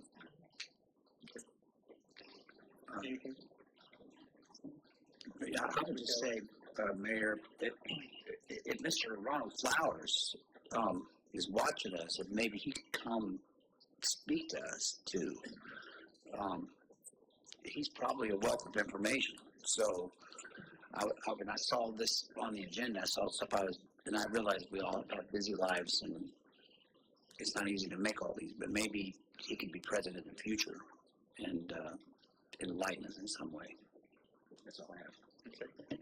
Councilman Basker, anything? No, I'm ready to make a motion if you guys. Actually, before we make a motion, I'm going to do something a little bit different here. I know we've got people with some knowledge, so I will open the floor if someone wants to speak to this. I don't know if I can help you or not, but I was on council when we went through all the parks and gave them names because a lot of them didn't have names. Hence, the signs that you see up now came from the council when I was on there. I can't help you on this one because I think it was already named and we kept it. I don't know that we changed any of the names except for, there's a misunderstanding that this is OPAA Park. It's not OPAA Park. It's an Orange Park Sports and Recreation Park, and that's, we designated that name. I don't know if I can help you on this. I would say, yeah, you need to, research a little bit more further. I'm sure Betty, I don't know why they don't know. I don't know. Okay, thanks, Eugene. Frank, did you have something? Thank you, Mr. Mayor. Frank Ricketts, 2253 Marcia Court. There was a couple of things that I recall, and yes, I was around in most of those meetings. There was, one of the names had to do with property ownership, two of the names had to do with participation with the youth and their involvement with the community at that particular location. We went through a process. We changed the names on some of the parks. We shortened the names on some, and we lengthened them on others. But it's my understanding, I thought that not only it should be in the council record, it may be records that are so old that they are no longer in the archives. Maybe they're in the electronic archive with Tallahassee based on the timelines for that requirement. But all of that information was submitted into document process. But all three of those names are significant to this town in the history. And I would have thought that the three ladies sitting behind me, between the three of them, they would have had some more detail that I can't give you. But I know that we shouldn't just throw the baby out with the bathwater just because somebody didn't like the fact that a sign was there and something happened at a council. We need to make sure that we get that correct and give the people the heritage corrected in this town. We do all agree that that is very important. Thank you. Okay, thank you, Frank. Desiree? I was asked by Ron Flowers originally to be on the committee to name the building and the park and whatever. I wasn't on that long, and you probably know why. But those two individuals he felt were important. Both of them are deceased, and both of them were community people. One of them was actually his uncle, and so that's what he felt. I don't know if it went through city council to be named. I have no earthly idea what legal activity was done in order to name it. And so you would definitely have to get him here to, because he would be the only person that would know. So even on that committee, I did not vote on names of parks, but I was originally, for a brief moment, on that committee. So I think that those are questions he should probably be asked. Okay, got it, thank you. Cindy, Betty, anything?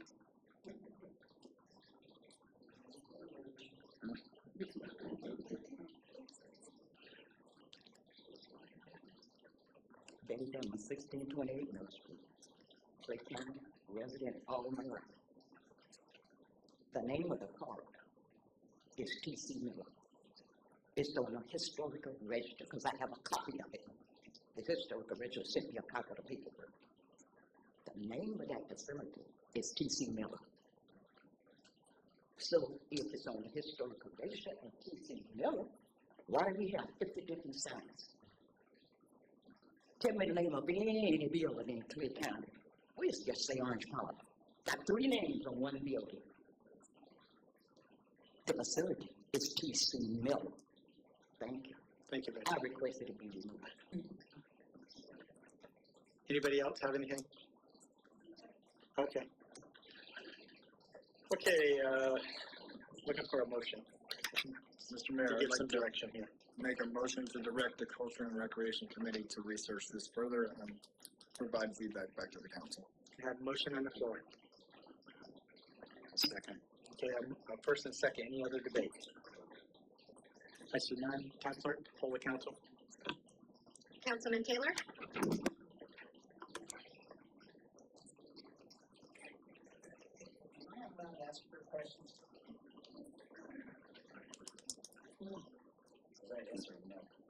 Not at this time. I'm a no right now. Councilman Benefield? Aye. Mayor Anderson? Aye. Vice Mayor Sandlin? Aye. Councilman Vogel? Aye. Passes 4-1. Got it, thank you.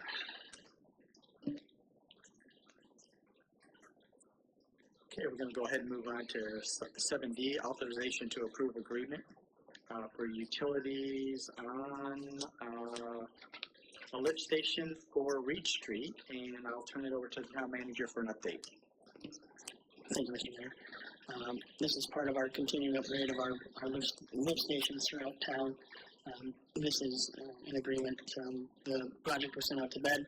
Awarded bid was January 15th, 2026. The lowest qualified bidder came back as Danis Utilities in the amount of $217,550. These were in the CIP as part of the lift station rehabs and so forth. It would be noted that we did expect this to come in substantially higher. And I'll let Public Works Director Croce answer specificities on the question, but again, being that it's $217,550, they were expecting it to be closer to $4. So it's a good sign of where things are at from the public bidding side of things. But Mr. Croce, if you'd like to come to answer any questions, we'd be happy to answer those.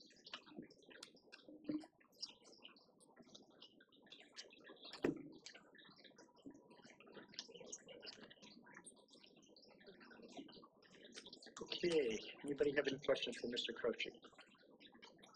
I do. So, what I'm hearing, sounds like the bid is low. What's the chance of us having change orders? To raise the price. Thank you, Mr. Mayor. Council Tom Croce, Public Works Director. At this time, there's no real understanding of change orders. We don't have any unforeseen conditions. We have been working on the lift station on certain telemetry and radio reads so that we have more communication. We have a new generator there. So I think that brought a lot of the costs down once we went out to bid. We could run into something, but we've been out there since the last two hurricanes because we've had trouble with this lift station specifically. So we don't see anything right now. Okay. Anybody else have any questions for Mr. Croce? Go ahead, Councilman. Mr. Croce, thank you. I think about change orders. I think about being under budget. That sounds great.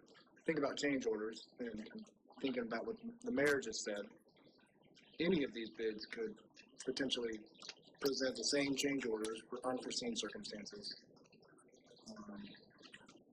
I like that your number here is lower than we budgeted. We did budget for this, correct? Yes, sir. It's on the CIP? Yes, sir. Is this whole thing's planned out in this fiscal year? We got dollars set aside?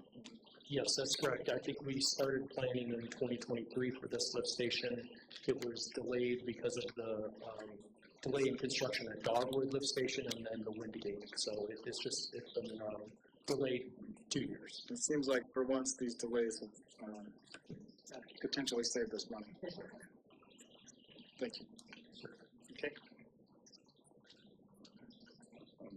Any questions or comments? Go ahead, Councilman. Mr. Croce, I do want to say I'm excited to see multiple bids, so I do appreciate that. Out of 7 total. It does look like 4 were kind of in line-ish. And of course, you always have the one outlier who's like, take it if you want it. But I will say in this space, in the space that I'm in, there are some things that are starting to level out. Except for gas. So, but I say that to say this, this is exciting. This is kind of where I want to be with multiple bids, and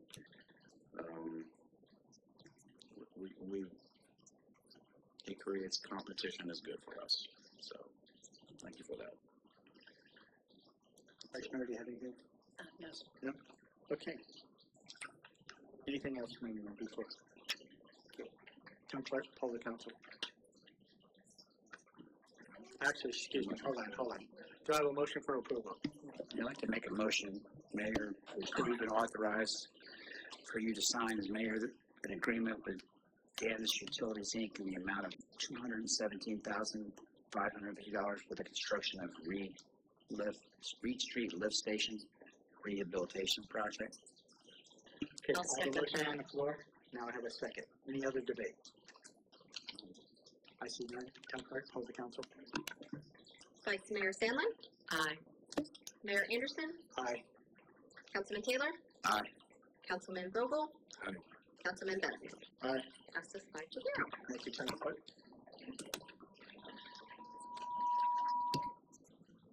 Okay, we're gonna move on to 7E, authorization to approve an agreement for Reed Street roadway and utility improvement project, and I'll turn it over to the town manager for an update. Thank you, Mr. Mayor.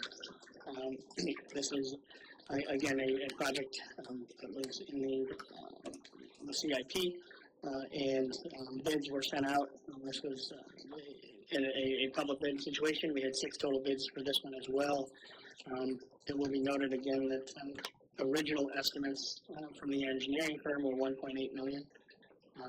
And it's good, again, to see the competitive bids are coming in substantially less than that. This wasn't a bid to do the entirety of Reed Street. I know Public Works has worked in communication with all of the neighbors and had multiple conversations, planning aspects about what's going on in those capacities. There are, it's a major project, obviously 1.4, but this will update the sewer, the water, the streets.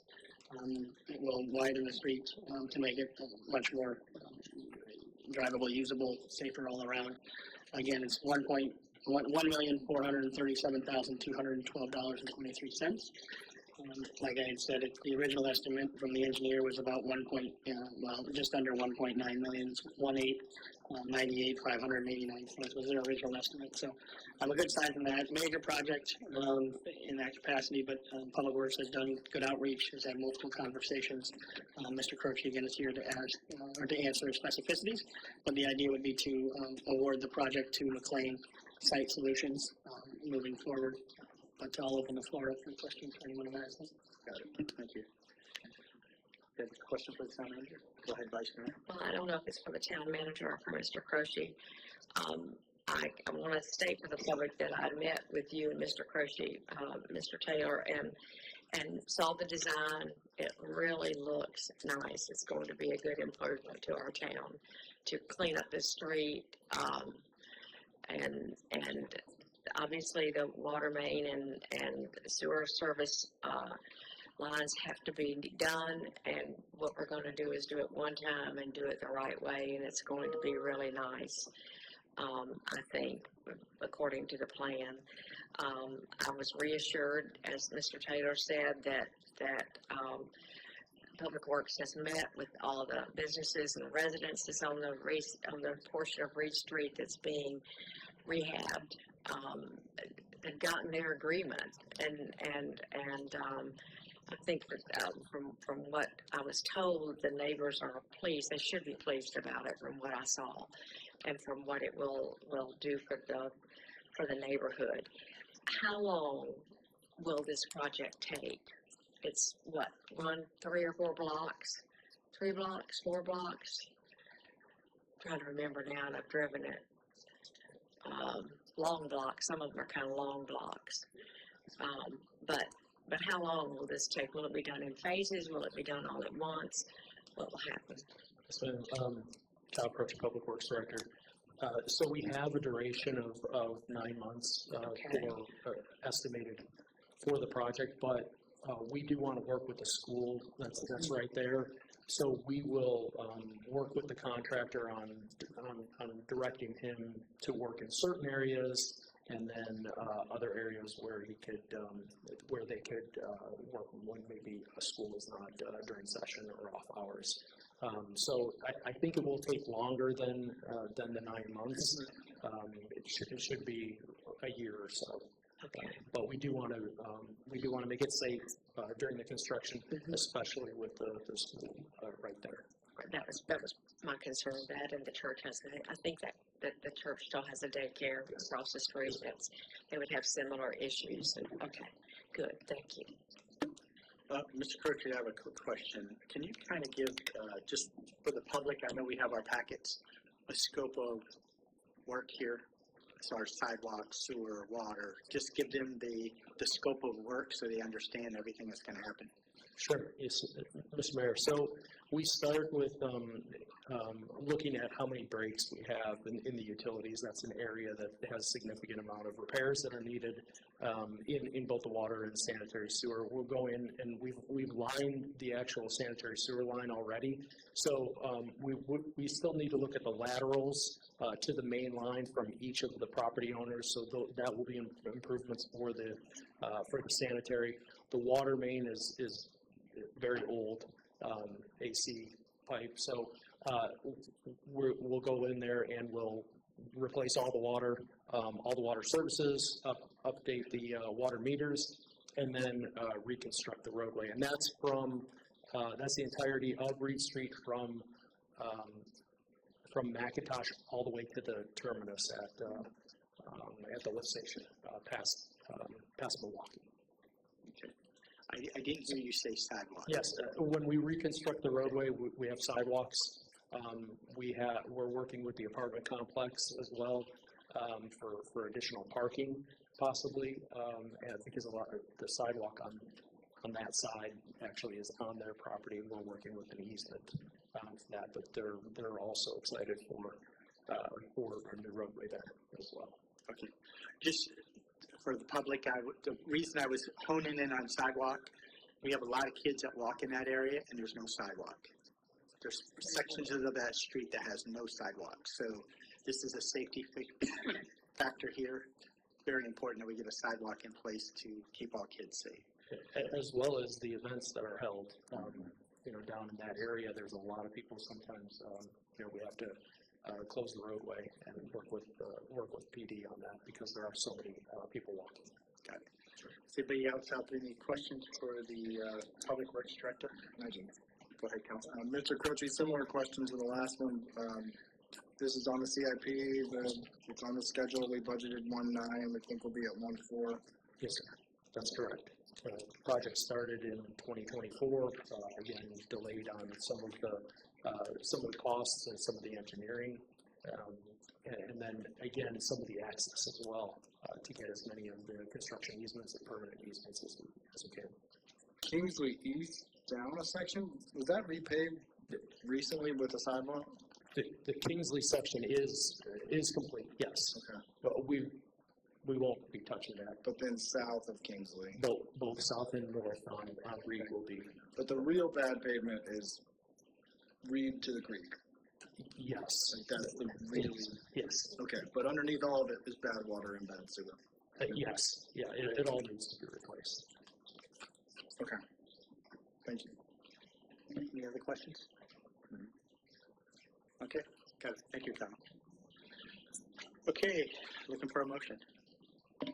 Mayor, I'd like to make a motion to approve and authorize for you to sign a contract with McLean Site Solutions, Inc.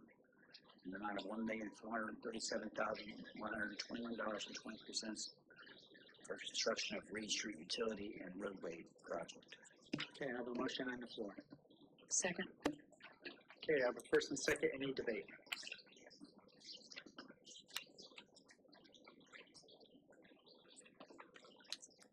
None at all? Okay. Town Clerk, poll the council, please. Councilman Vogel? Aye. Councilman Benefield? Aye. Councilman Taylor? Aye. Mayor Anderson? Aye. Vice Mayor Scanlon? Aye. Passes 5-0. Okay. I do have a speaker card for item F. That's you, Eugene, but I'm going to let the town manager explain it first. Okay, we're going to move on to 7F, authorization to approve agreement for basically the Clark House Cottage. And I'll turn it over to the town manager for an update. Thank you, Mr. Mayor. Yes, that is correct. Back in March of 2025, we had sent an invitation to bid out Unfortunately, that was only resulted in one proposal that at the time significantly exceeded our budget. But we had been awarded a $109,000, $850 grant by the Florida Department of State for the preservation of the Clark Park Cottage. In April of '25, town staff worked with LOCI Architecture to kind of redo the structure and scope of the project, so on and so forth. We had originally, as you can see up there in the staff report, budgeted about $205,000, with $109,000 coming from the grant. Luckily, the bids came in substantially lower than that. The bid is $163,321.30. Mr. Croce is here again to answer specificities, but Island Via Construction was the lowest responsible bidder. And again, this is to redo the Clark Park Cottage, not the main house. So this is the home that is behind it that is definitely in need of repair. And with Kerry Clark Days coming up, it's a great opportunity to improve that property as well. So Mr. Croce is here for any specificity on questions. Okay, I've got a speaker card. I'll let Eugene speak first, and then we'll go into questions here. Maybe we could put a kayak launch at the end of Reed Street at Johnson Slough, huh? There you go. Yeah, this cottage, we've been working on that, me and Cindy and Historical Society, and I went in there and did quite a bit of work, I don't know, 5 years ago. But, so it's good to see this is coming about. Somebody asked me the other day, well, what are they doing? I said, well, I don't know. And I don't know if the description in the packet is detailed enough. I was told, well, they're going to do some roofing work and they're going to do some foundation work. Well, that's pretty general. I think what the question is without seeing the plans or anything, maybe Mr. Croce can enlighten us on more details about what's actually going to be done. I think the important thing is when it is done, is it done? Are we going to be able to occupy the building? Are we going to be able to use it? Before, we just been in there and piddling this, piddling that, and it never has been able to have occupied people because it wasn't safe. So are we going to have it to that degree and it's be usable? It's going to be, I didn't see anything wrong with foundation when we were working on it, but I'm not an engineer. So right now, as I see it, it's 163 plus $5,000 that we spend on engineering and plans. So we're at 168. I don't know. It's probably, that might be a good price. I built my daughter's house, 1,600 square foot, 3 bedroom, bath, kitchen, 2-car garage for $130,000 2 years ago. Now I know prices are going up, so and it's government work. So anyway, so I think the important thing is 2 questions. What exactly is going to be done, and then when it is done, are we done? We can occupy it and start using it. Use the question. Okay, thanks, Eugene. Mr. Croce. And what is the purpose of the building in your mind's eye? What are we going to use it for? We're not going to rent it out, I hope, but what are we going to use that building for? Because that's of high interest. I'll be honest, I haven't put no thought into that. I think it should stay with the Clark House itself, my opinion. The use, I mean, what's the use going to be for? I mean, we're going to spend $168,000 on. What are we going to do? And I think that's something probably we need to take to the committee and let the public get involved in. What do they want there? Yeah. Yeah. All right. Thank you, Mr. Croce.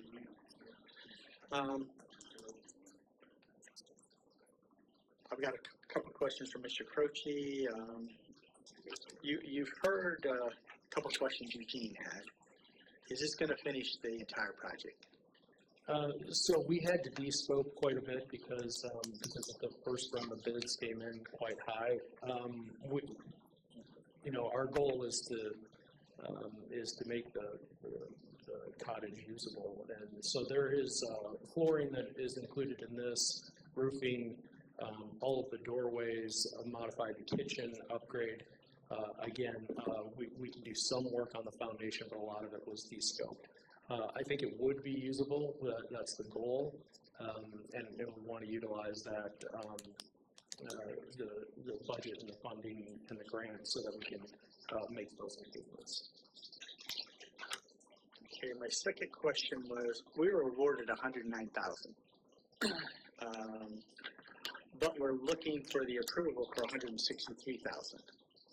And according to everything I see, the finance director signed off saying, funds are available. And my next question is probably for the finance director, is where'd the funds come from to take up the gap? So when we do a project, and I'll let John answer, but when we do a project like this that's grant funded, the town is responsible for fronting the money and the funds for that. So it's in the budget for 25-26 at $204,000. And then as you award the project at $168,000, and the project's completed, then we get half of the money back that's spent.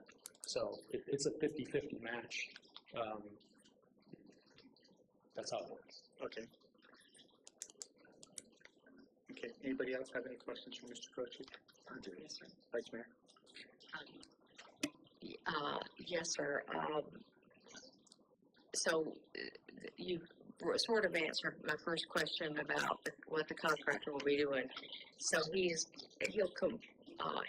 going to do some structural work. That's what I read in the packet? That's correct. Yes, ma'am. To make the house safe. Yes. To be able to be used. That's correct. And then in addition to that, some flooring, all the doors, anything with any windows or anything? If it needs to be addressed, there'd be upgrades to painting and sills, but not the actual glass unless there's something broken. Will there be painting or any of that? There will be painting, yes. Okay. Yeah. I recall I've been in that structure one time, that it was, the kitchen in particular is in pretty bad shape. Yes. So we have a plan for what to do with that? Yes. And I can bring you the outline. Okay. And my other question has to do with by the way, how long is this project, what we're going to be doing, how long are we projecting that it will take to do all of this work? So this one is a 6-month project, up to a year if needed, if we have delays in materials and materials being brought to the site and any other issues with construction. But it's 6 months for the contract. And my other questions, and I don't know if these are for you, Mr. Croce. I've asked this of Mr. Taylor, and it might be better posed to Mr. Taylor about the risk. One of the things that's been requested in here is that we waive the bond requirements for projects of this project because it's less than $200,000. And the state allows us to do this, is that correct? And Mr. Taylor explained to me that the state did that to open this for more small businesses to be able to bid and afford to bid and do work for municipalities, which is, I think, a great idea. But my question to whomever is, what are the risks of a town regarding waiving the bond requirements? What kind of risks do we have? And as I asked you, though you explained it to me, Mr. Taylor, would you please explain to me again the other reason for waiving it, not only cost efficiency because of the bonding fees, and that's on page 2 of this document with background information. But there's a statement on here for one other reason for waiving the bond has to do with small business accessibility. For projects of this scale, bond requirements can limit a contractor's bonding capacity, often discouraging qualified local firms from participating. And I had told you I was going to ask you for a better explanation for people like me who have never been a contractor. Ultimately, that's kind of it in a nutshell. So the idea is to increase the ability for smaller contractors. For those who don't understand how bonds work versus what's called COI or certificates of insurance, you have to in essence front the money on a bond, and that makes it very cost prohibitive for smaller contractors who may be very good at what they do and be able to bring in another set of eyes as well as to help drive down costs, but it incentivizes them that in this case, since it's not, there's always risk to the town, right? In any time there's involving work within the town. The difference here is that I liken it to you're hiring a contractor to do work on your home. And they have, and you're not going to require a bond in that case. You are going to expect them to be insured and licensed in that capacity. If we were working in a much more substantial cost basis, a lot more movement of earth, things that would put unknowns would tick up on the unknown world, meaning that you're excavating and you realize you hit a gas line or something like those, which is what you would utilize a bond call for. In this case, to incentivize small businesses to bid on projects that they otherwise, they had to carry a $200,000 bond or a $1 million bond, it may be cost prohibitive, and therefore they would lose out on that work. So it drives up competition, also keeps the cost factor down for the town, as you can see, coming in about $40,000 under what we had originally budgeted, well, not originally, but in this current situation, in this fiscal year budgeted. So that's ultimately what it does is there's always risk involved, but they will have $1 million insurance coverage, which we would then be able to access if there was something damage-wise. So they are still fully insured, they are fully licensed. It's just in this case we can waive the bond per state statute to allow for, again, this to move forward without a bond situation. Any questions? I have questions. 1 second. Councilman Benfield? I do have a couple questions. The grant is still active? Yes. What was the original bid that we got back at the beginning of 2025? Like 320? Okay. And my comment is I hope we're not spending 168 minus 109 to create a storage facility. I hope that this building is used for something. Sure. That's it. Okay. Councilman Bogo? Yes, sir. I mean, I don't know if I'd use the word concern, but reading this background information, this overview, says, I know we scaled it down. I remember hearing that, but I don't remember ever seeing what we scaled down the scope to. And I'm glad that we yielded 6 competitive proposals, but I don't see any of that in here at all. We just see one low bid price. So my concern is we did come in under budget, if you want to use that word, but what is the scope? And I don't, like I hate to say it, I mean, I don't want to spend $163,000 if we're just putting lipstick on a pig. And so what is it? If we're going to do it, if we're, did we scope this work with a purpose in mind? I don't have that answer, as I feel like we're missing some information. So I do appreciate the offer to send the scope to Vice Mayor, but I would have much rather have loved to read the scope before we vote on it. No, I think we need it. I think we need the work. It needs to be done. But that's a high reno price for we don't know what it is. And so I do agree that it needs to be done, but I don't know what we're doing. That's it. Anybody else have anything? One comment. Okay. And I don't know if there's an answer to this. It seems like an awful long way for a company from Islamorada to be traveling to do a project. But I don't know who they are, and I don't know how big they are. I just South Florida to North Florida, it seems like a long way.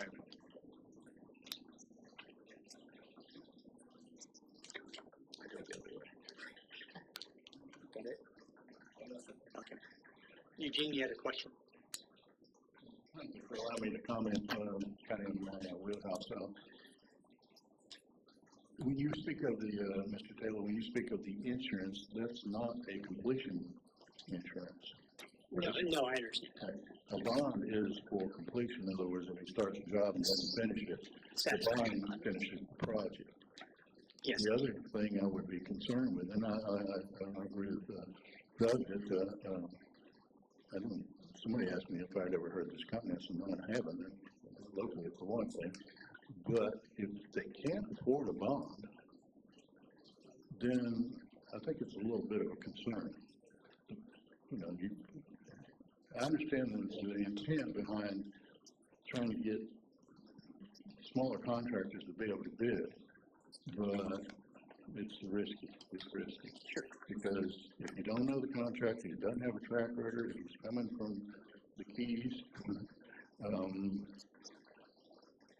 he could come up here and halfway get the job done, and we're stuck with the rest of it. So I'm just bringing that to your attention. Yep, no, I appreciate it. Got it. Thank you, Dean. Frank?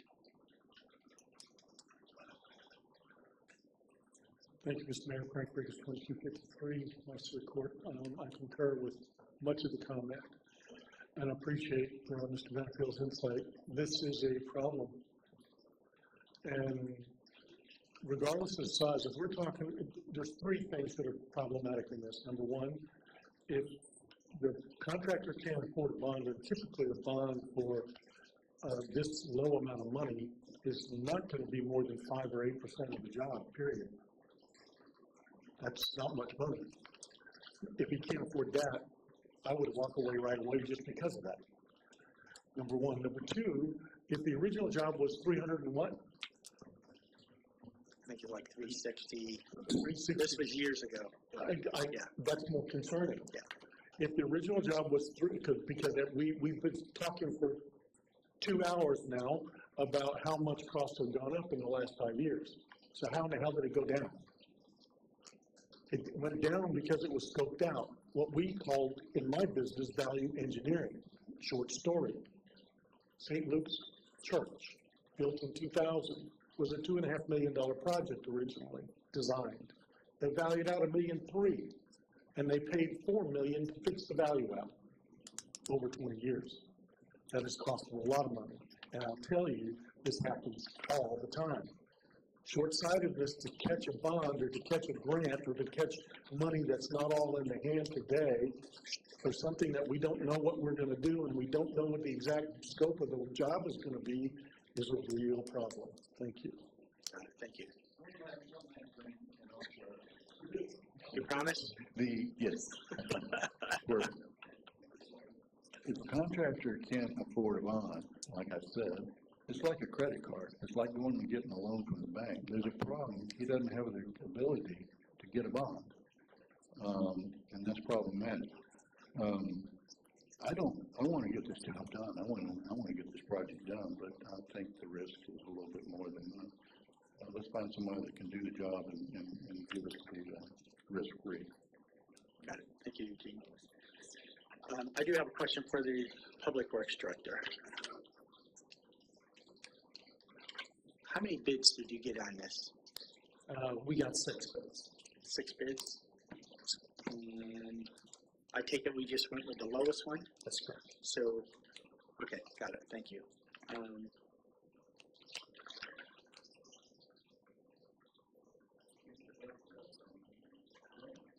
Correct. This is for the town manager. I've heard a lot. I do think we need to see all 6 bids. And I totally agree with the bond issue. Sure.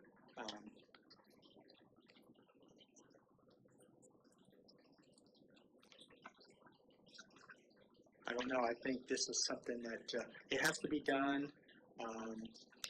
But I think it's something that we probably need to table and look at all the information, get more of a scope of work.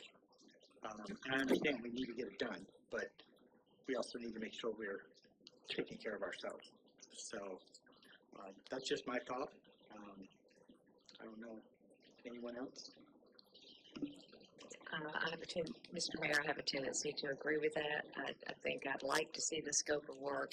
I am obviously, I mentioned it, concerned about the lack of a bond and what that risk is for the town.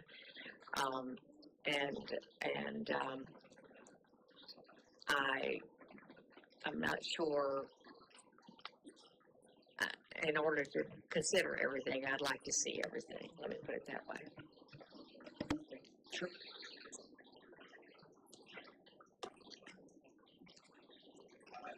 Table in there. Okay. Okay, can I have a motion to table? Mr. Mayor, I make a motion to defer this, not to table it, because I think that means something different. To the vice mayor, to the council. If you postpone it, you need to give a specific date, but if you're just deferring it indefinitely, then that just means your town manager's not bringing it back until it's ready to be brought back. Unless you wanted him to bring it back at the next meeting, then you need to say that. Do we have the full scope of work that we can provide by the next meeting? We can bring it back by the next meeting without a problem. Okay. And Mr. Mayor, I make a motion that we defer this topic until our next regularly scheduled town council meeting and have the town manager bring it back with the documents that we've requested to include all the bids and the scope of work. I'll second the motion. Okay, any other debate? No? Town clerk, close the council. Councilman Benefield? Aye. Councilman Vogel? Aye. Vice Mayor Scanlon? Aye. Councilman Taylor? Aye. Mayor Anderson? Aye. Passes 5-0. Okay, we're gonna move on to item G, authorization to execute a contract for professional civil engineering and surveying services. And I will give it to the town manager for an update. Thank you, Mr. Mayor. Yeah, this is a continuance of the CCNA process. This is the 4 companies that we are going to, assuming council decides to adopt it, enter into contracts with those 4 qualifying firms that went through the procurement policy and process. Mr. Crotry is here for specifics, but they are, again, their contracts and approved contracts through legal in that capacity with amounts on them as well. So, again, these are for the CCNA requirements and procurement process. This is just authorizing the contracts to be signed. Okay, any questions for the town manager?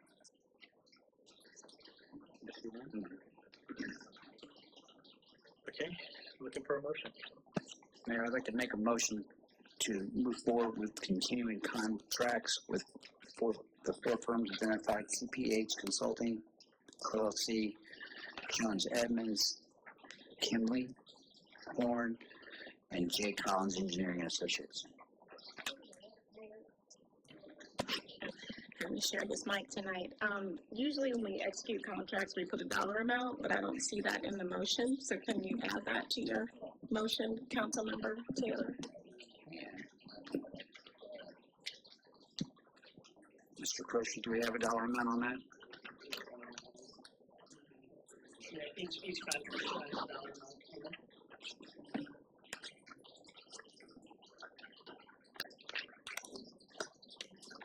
Can I reference the dollar amounts that are set forth in each contract?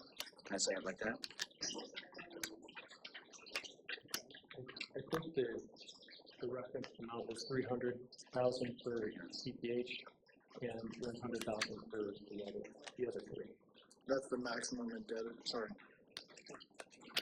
The maximum indebtedness is 3 and 1 for the last 3.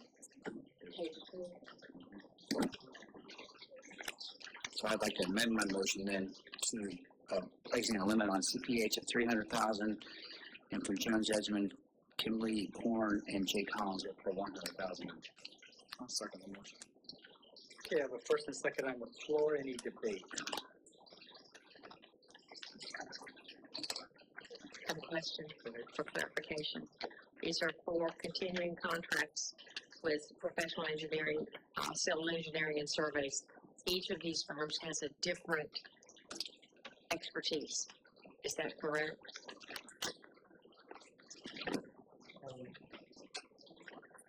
They all have strengths They all have strengths here in Florida or in town. CPH has an office right here in town. Kinley has many offices, and they have strengths in wastewater, roadway. They're pretty diverse. Not to say that CPH doesn't, but they all do have expertise in water, wastewater, civil engineering, and surveying, which is what we sent the RFQ out to. Okay. I have one more. Mr. Croce, what's the length of these contracts? Are they all to the end of the fiscal year, plus extensions? I wanted to say 3 with 2 extensions that we usually send out for our continuing services contract. 3 with 2 years. Either Mayor, the Councilmember Benefeld is on page 2. The agreements are 3 years from the effective date with 2 additional 24-month terms. Thank you.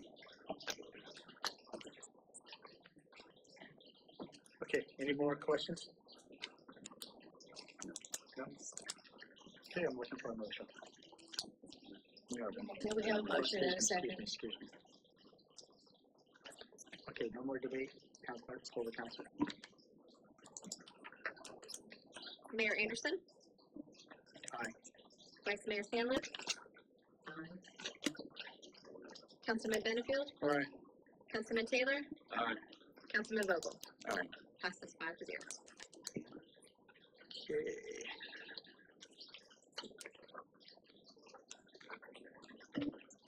Okay, we're going to move on to 7H for a generator purchase, and I'll turn it over to the town manager for an update. The town operates multiple portable generators. Part of the updating of the lift stations and so forth is also ensuring that our backup power supplies are updated. This is the use of the source well purchasing aspect, which is again an approved part of our procurement. That's all. This is purchasing a generator and then authorizing the surplus of the 1999 generator that it ultimately will be replacing. Mr. Croce is here if you have any questions on specificity.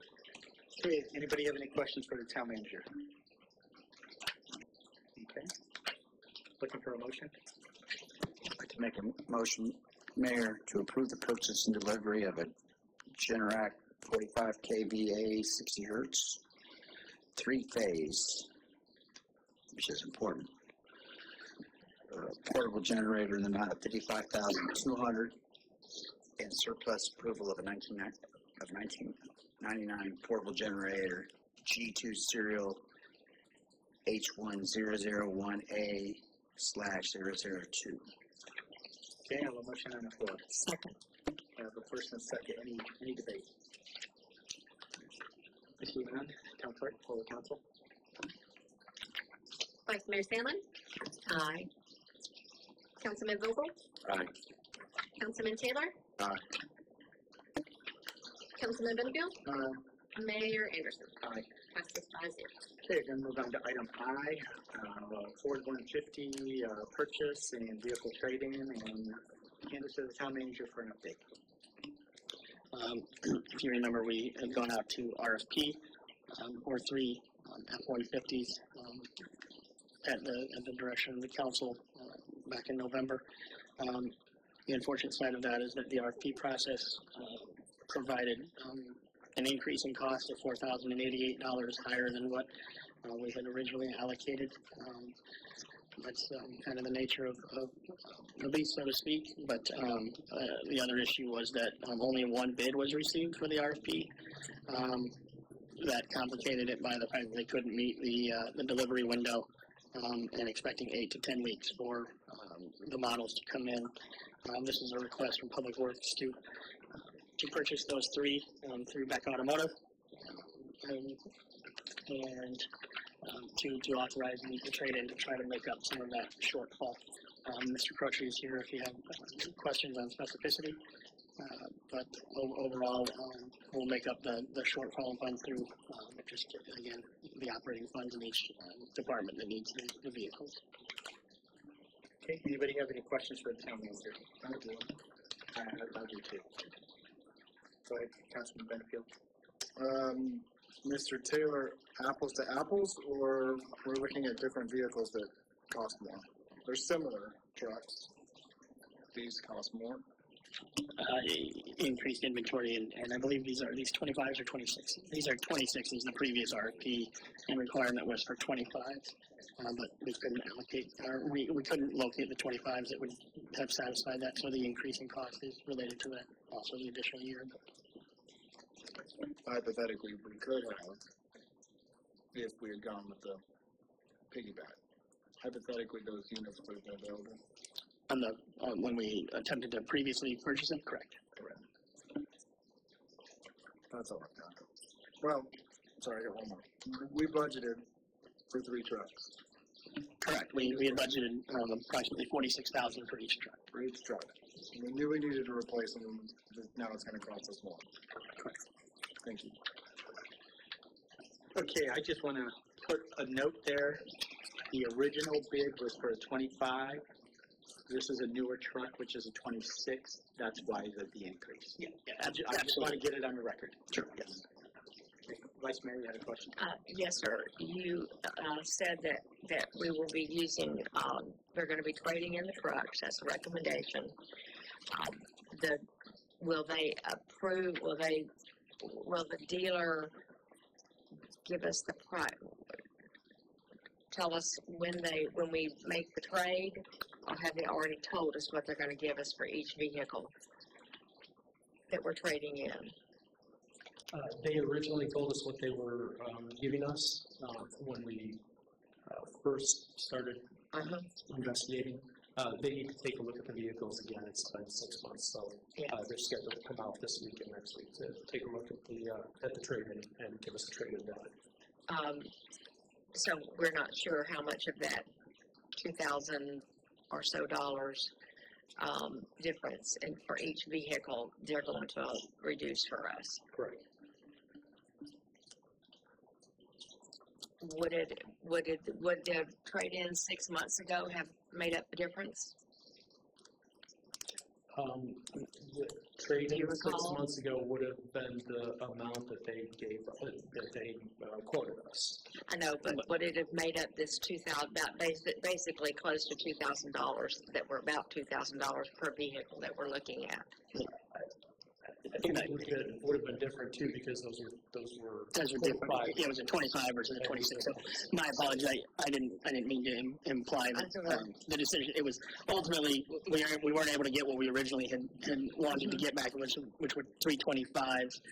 So we went to RFP, came back that we couldn't get those. So the 26s is where we're at, which is where that difference combined with the 6 month aspect. So newer trucks. Obviously an increase in cost there, and then you'll have a decrease in value from that standpoint. So ultimately, it's kind of the perfect storm of both there. That it's just it is unfortunate from that standpoint, but you're also getting 26s versus 25s. I understand that. I'm really referring to the trade-in value. Yes. The trade-in value should not have changed in 6 months that much for these 3 trucks. It'll change some. Yeah, but it will not change significantly considering the age of the vehicles. They're about what they're going to be. It'll be close. It'll be close, depending on the use that we have for them. Well, I don't recall what that trade-in value was. I know it was on the December statement, but I don't remember what those trade-in values were. So I guess my question is, it's close to $2,000 per vehicle for 3 vehicles. Less than $2,000 for one, a little more than $2,000 for the other 2, based on our budgeted amounts each. Will those trade-ins make up maybe half, maybe something of that? My guess is because we're looking at about $6,000 coming out of from elsewhere to cover it. My guess is that it'll make up a significant amount of that. Okay, that's what I was curious about. I think it was 2,000 for the 2 Chevys and 1,500 for the Ford, but I think it will I think the trade-in value will make up for a significant. A significant amount of it, okay, that's all I wanted to know, thank you. Okay, any other questions? Okay, looking for a motion. Mayor, I'd like to make a motion to approve the purchase of 2 Ford F-150 Crew Cab STX trucks and 1 2026 Ford F-150 Super Crew 4x4 XL truck through Beck Ford Government Fleet Program, utilizing the Tallahassee Vehicle Contract number 5180 and the trade-in of units 33, 57, and 59. Okay, I have a motion on the floor. Second. Okay, any debate? I've got one question. Town attorney, have you looked at this contract? I don't have a sign off on it.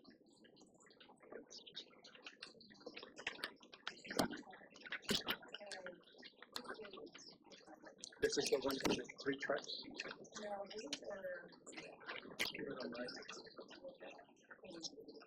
I mean, there is no contract, right? Yeah. It's just a purchase. Yeah.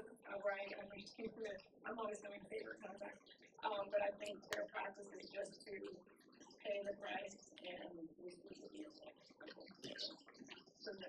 Okay, got it. All right, thank you. Okay. Any other questions? I see none. Town clerk, for the council. Councilman Taylor? Aye. Councilman Benefield? Aye. Mayor Anderson? Aye. Vice Mayor Scanlon? Aye. Councilman Vogel? Aye. Passes 5-0. Okay, we're gonna move on to item 7J, a resolution 10-26, authorizing town to submit an application to the Florida Department of Environmental Protection.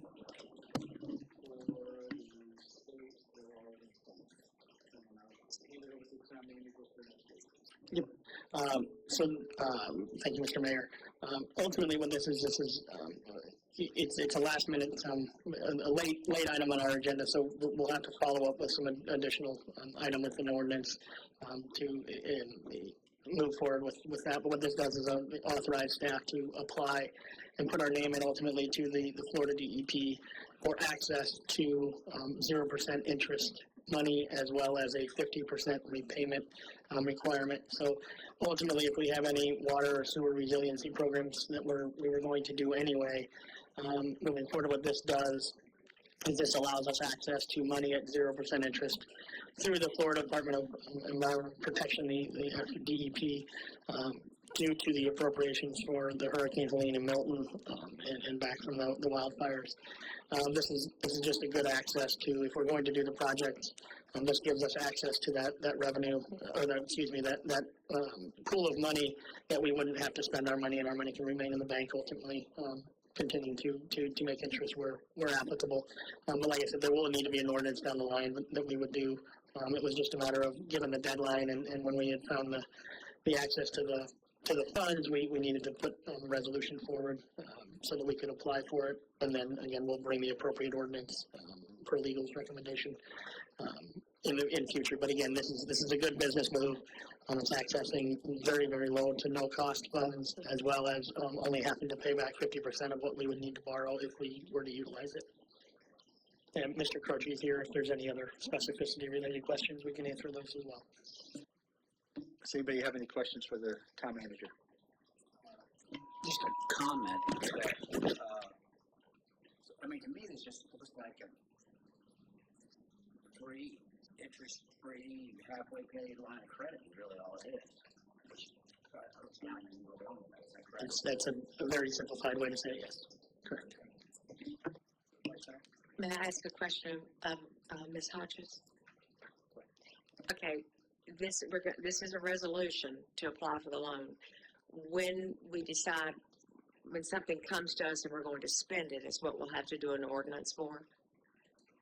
Or to actually take advantage of the funds? Right, be the vice mayor to the council. So this should look very familiar because you had 2 of these last year. And you did a resolution and you did an ordinance because your charter requires that in order for you to borrow money, you have to do that by way of an ordinance. And so even though it's, it has the potential to not incur expenses for the town, you just won't know that until the project's complete, and so that's why it is still, and you probably remember, you had to sign a loan agreement, you signed a promissory note, you know, that sort of thing. So, that was my counsel to the town manager, like those other ordinances. It's required by your charter. That makes sense. And I just want to remind everybody, I remember doing it last Yes. year. I forget sometimes all of the details because I have you to ask later. But I wanted to know that this is just the beginning of the process so that we can apply for the loan because we have deadlines for that. Thank you. Mr. Croce, I got a quick question for you. I know we applied for 2 last year.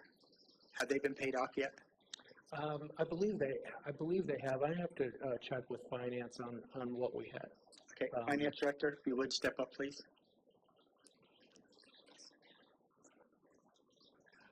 The 2 loans that we did similar to this were the 50%, and I think one was 51%. Have they been paid off? I can't answer that. I'm not sure. I have to look. Actually, one is still in progress. It's with the water plant, the water distribution improvements.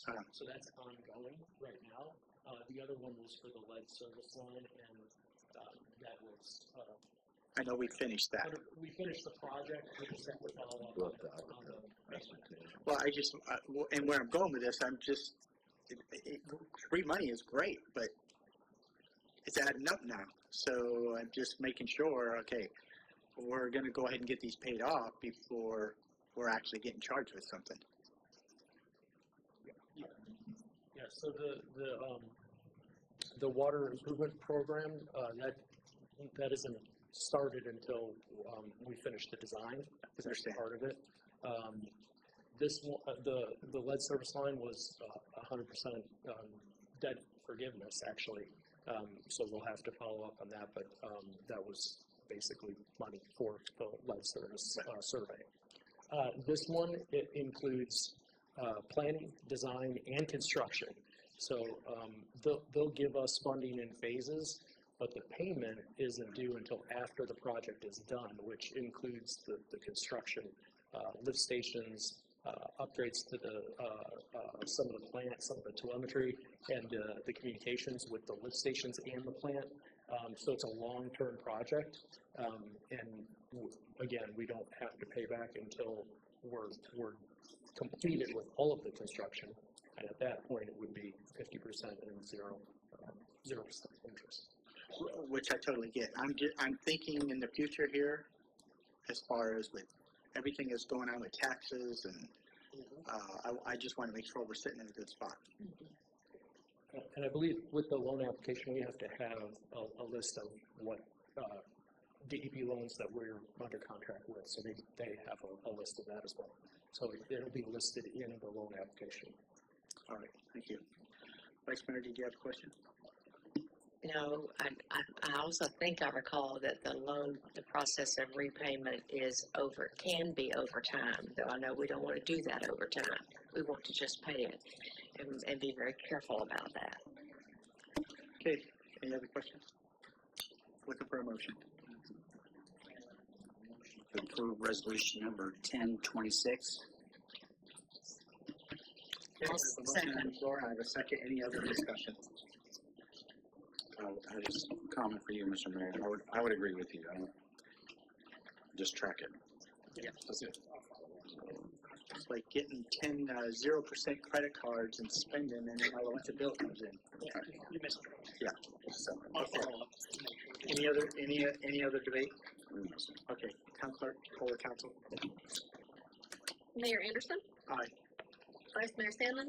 Aye. Councilman Benefield? Aye. Councilman Vogel? Aye. Councilman Taylor? Passes 5-0. Okay, we're going to move on to 7K, review of proposed changes for the council standing rules. I do have a couple speaker cards. Mr. Ricketts. Thank you, Mr. Mayor. Frank Ricketts, 2253 Marcia Court. Before I touch on that, I wanted to address something. I apologize if I'm wrong, but I'm going to go back to 7F. You deferred an item And you deferred an item based on scope, but you didn't say whether it was the current scope or the original scope, number one. Number two, you did not affirm that you wanted a bond in the new scope. So if you're just gonna be reviewing the original bids, you're still reviewing it without a bond. So that's a problem. Just wanna make sure you understand that. On to standing rules.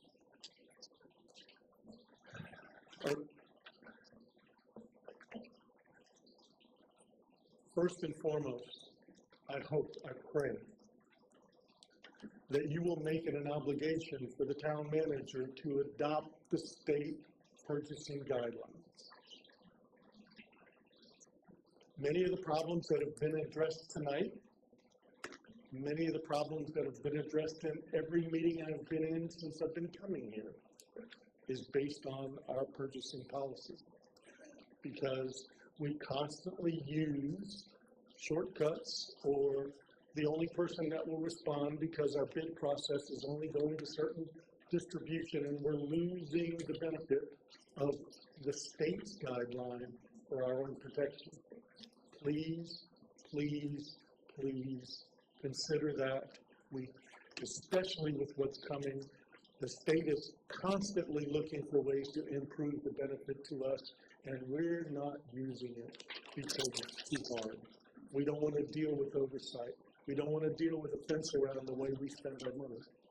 That's a problem, and it is continuing to cost us money through the wazoo. As far as the council rules themselves, I encourage you to have everyone refresh themselves with Robert's Rule, the principles, and its procedures. We have had constant problems with order, constant problems with people being excused for reasons that are not acceptable, just taking a day off or just not being here, okay? And the other thing is housekeeping. Right now, you don't know it, but sitting in the audience, we only hear about a third of what you're saying. If you're not sitting close enough to that mic for us to hear it, we can't hear it. And if we can't hear it, the recording isn't either. And that happens quite often. Thank you. Thank you, Frank. Okay, Eugene.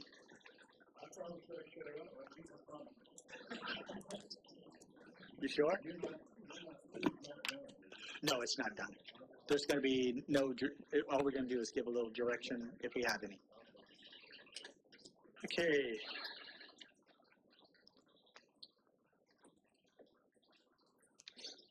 This is not the final adoption. No, the town attorney, do you have something you wanted to put out on this? Speaking of rules, you have a rule that says if it's 3 hours after the start, so that only gives me 10 minutes. I at least need 45 minutes. I'm kidding. That was a joke. Mr. Mayor, I'll But make I can try to do my PowerPoint. It's about 13 slides. Can I do that from up here? Courtney, can I? I'm sorry. I don't have my screen on. Mr. Mayor, I'll make a motion to extend the meeting. Okay, go ahead. Second. My screen isn't coming on. I can come down here. Okay, I've got a motion and a second on the floor. All in favor say aye. Aye. Those opposed say nay. Pass it 5-0.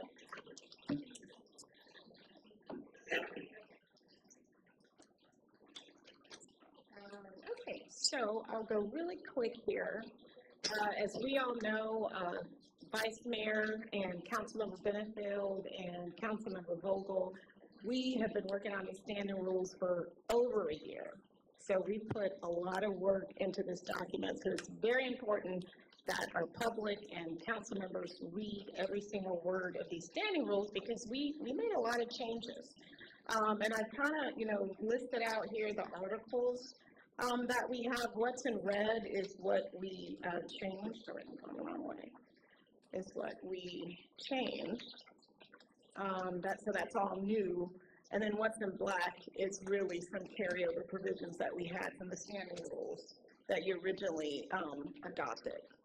So tonight is the night to, if I say anything in this presentation that bothers anybody, tonight would be the night to raise that issue so that at the next meeting I can work on amendments and we can come back and we can talk about those amendments and get this document the way that you want it to be. And then hopefully once we have a good document, you won't have to amend it every year. You amend it every 5 years or something like that. So I've only highlighted sort of the major significant changes, and so I want everybody to know that in terms of the meetings, there's a suggestion in the current draft of the rules that was included in the packet to move the time of the meetings from 7 p.m. to 6 p.m. for your regular town council meetings. We also removed the provision that we just exercised, actually, that requires that anytime the regular meeting is more than 3 hours, that you do the motion to extend that. So we've actually just taken that language out. So now if you want to meet until 12 a.m., you can do that uninhibited.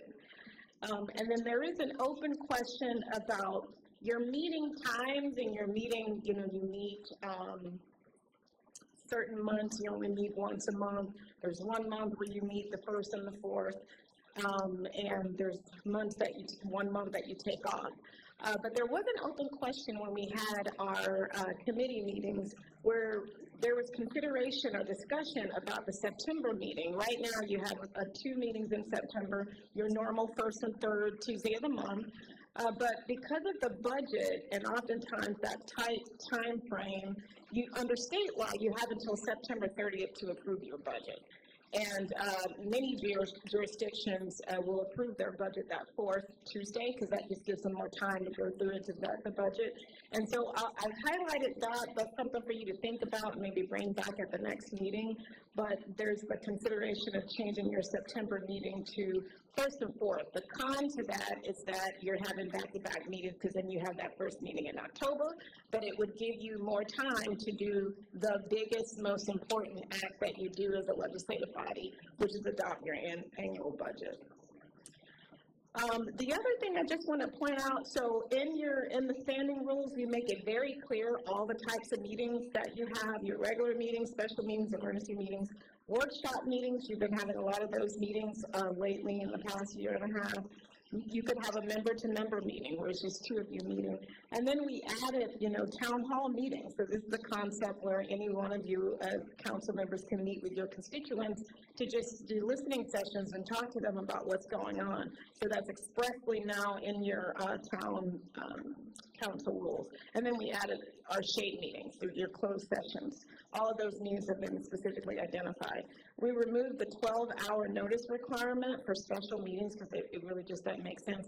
And we're replacing it now with the special meetings. You'll see that there's a requirement that those notices go out at least 72 hours in advance.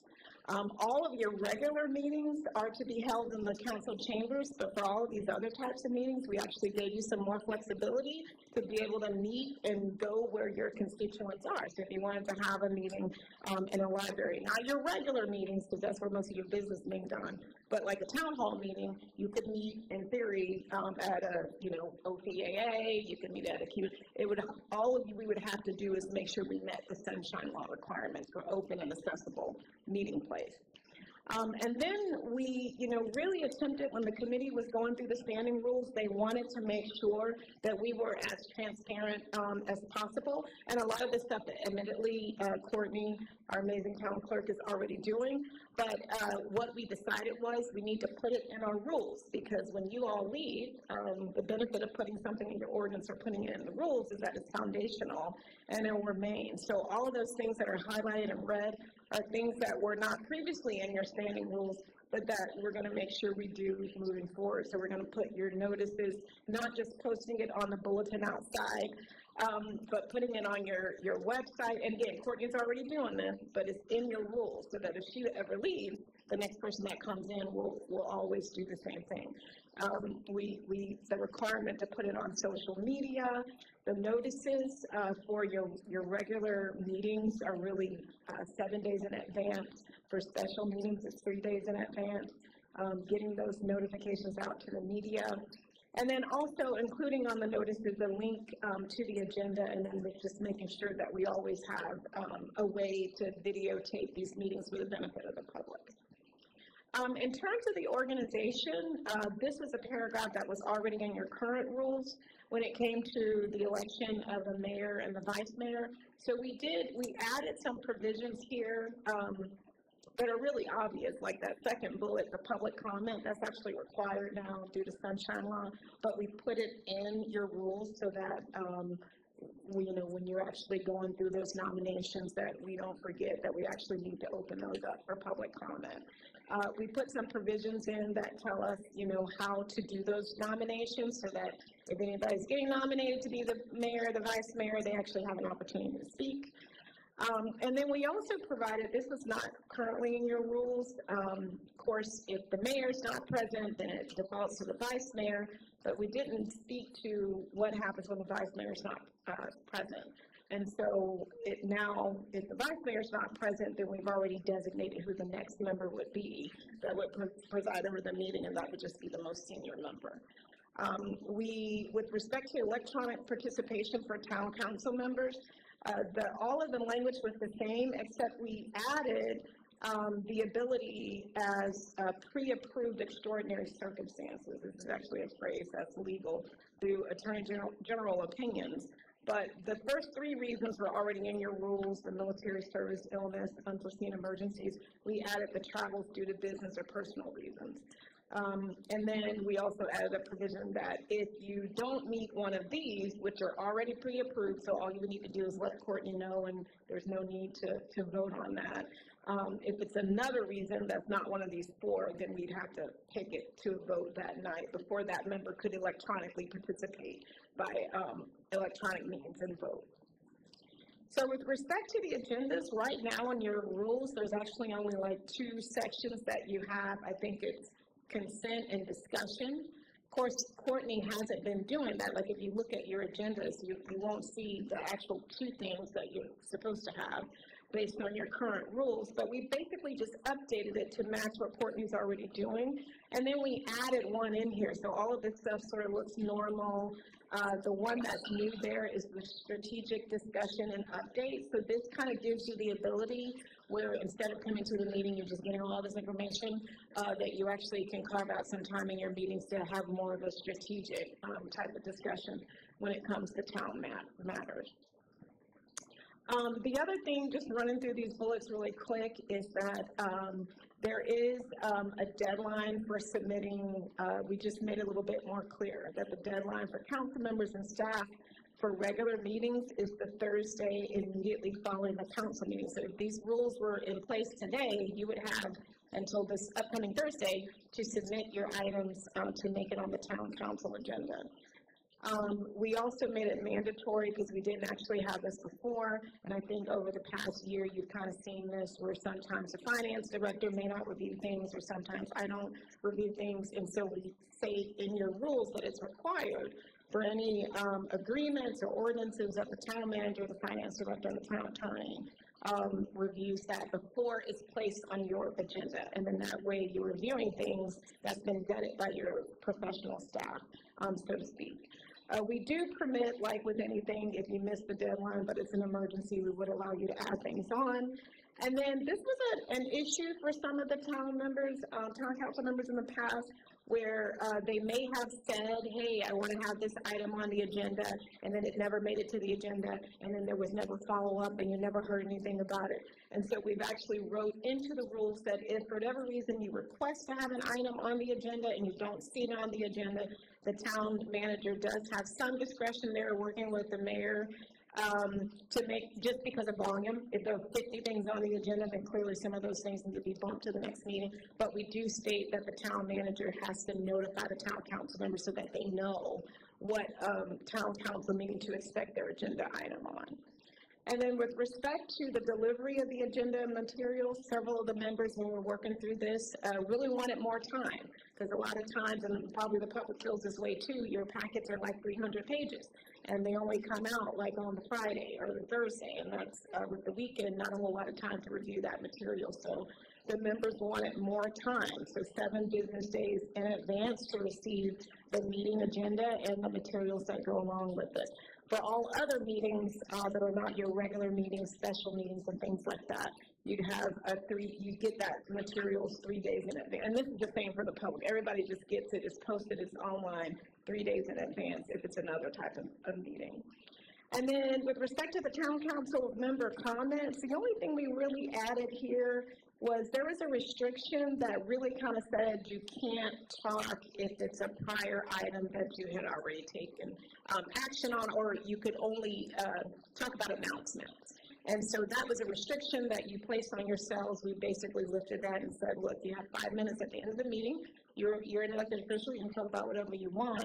As long as you don't try to actually take a vote on an item during your 5 minutes that you have to speak. You can also request through the town manager that items be added to the agenda. And then the last thing is, this is something that was unique in your rules, where a citizen had the ability to place an item on the agenda. And after the committee had discussion about that, there was some concern because there wasn't any parameters in your current rules, you know, that sort of warded against maybe matters that would probably be, in many cases, may not even be legal to talk about. And so we removed that, but there's plenty of citizen participation, you know, of course, throughout your meetings. And so I think as a town policies and procedures committee, that's why you were comfortable doing that. With respect to parliamentary authority, that's up to the mayor. He's the presiding officer. No, but he's controlling the meeting. So, Mayor, you can allow comments if you like. Sure, I'll take comments.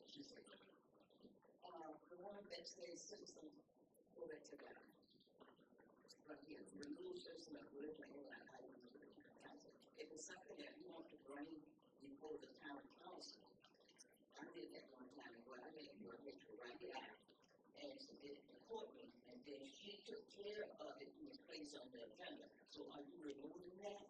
That's exactly right. Right, that's exactly right. Right.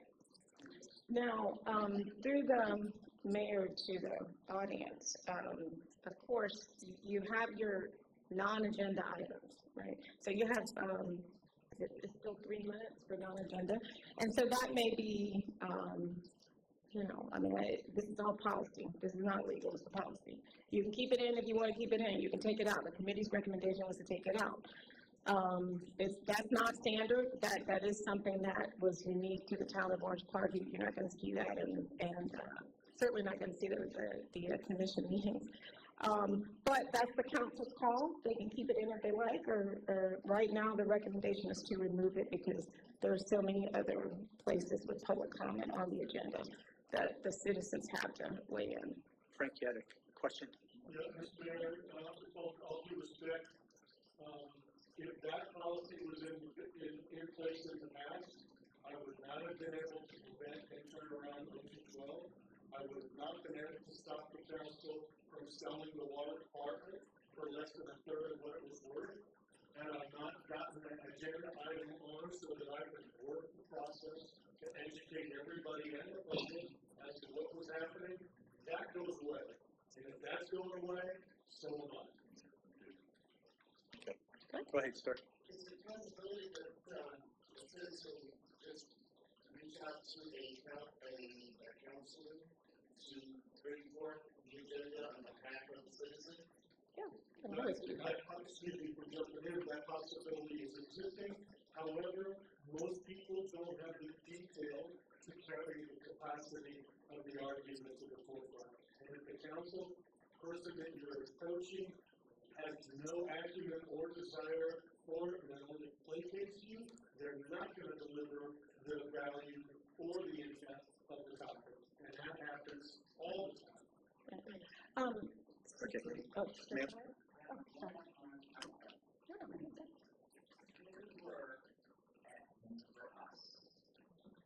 As a citizen, we need to have the ability to place something on your agenda to work on.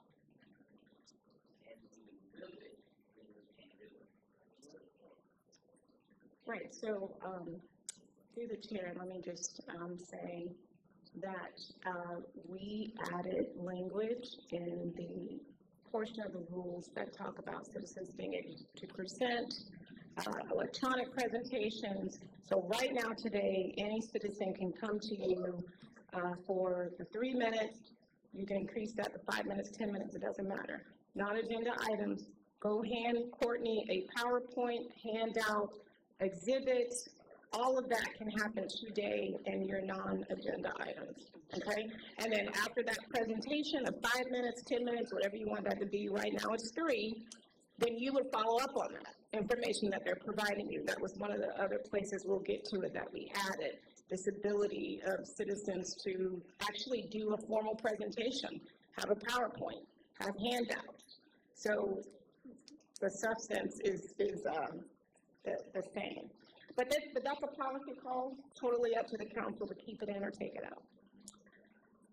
So this parliamentary authority, you might remember you had some limitations on how much you could speak during your own debates. So the town council's committee, the town policies and procedures committee, wanted to remove this requirement and just default to Robert rules. Members may speak up to 5 minutes on a matter, so there's no limit on the number of times that they can speak up to 5 minutes, and the presiding officer can grant them more time if they request it. And then the town council will adhere to the Robert Rules of Order. You know, this discussion came up because I think the reason why we had that limitation on the debate based on the historical knowledge was there were issues in the past with people talking, you know, too many times, and you know, I reminded the council, the committee, that we already have a Robert Rules of Order. It's called a motion to call the question, and any member can make that motion. If the debate's been going on for 20 minutes, for 5 minutes, for 3 minutes, any member can do a motion to call the question. It immediately puts that motion on the table, and if there are enough votes, you'd have to have at least 4 votes. In this case, it's a supermajority because you're cutting off debate, then that would prevail.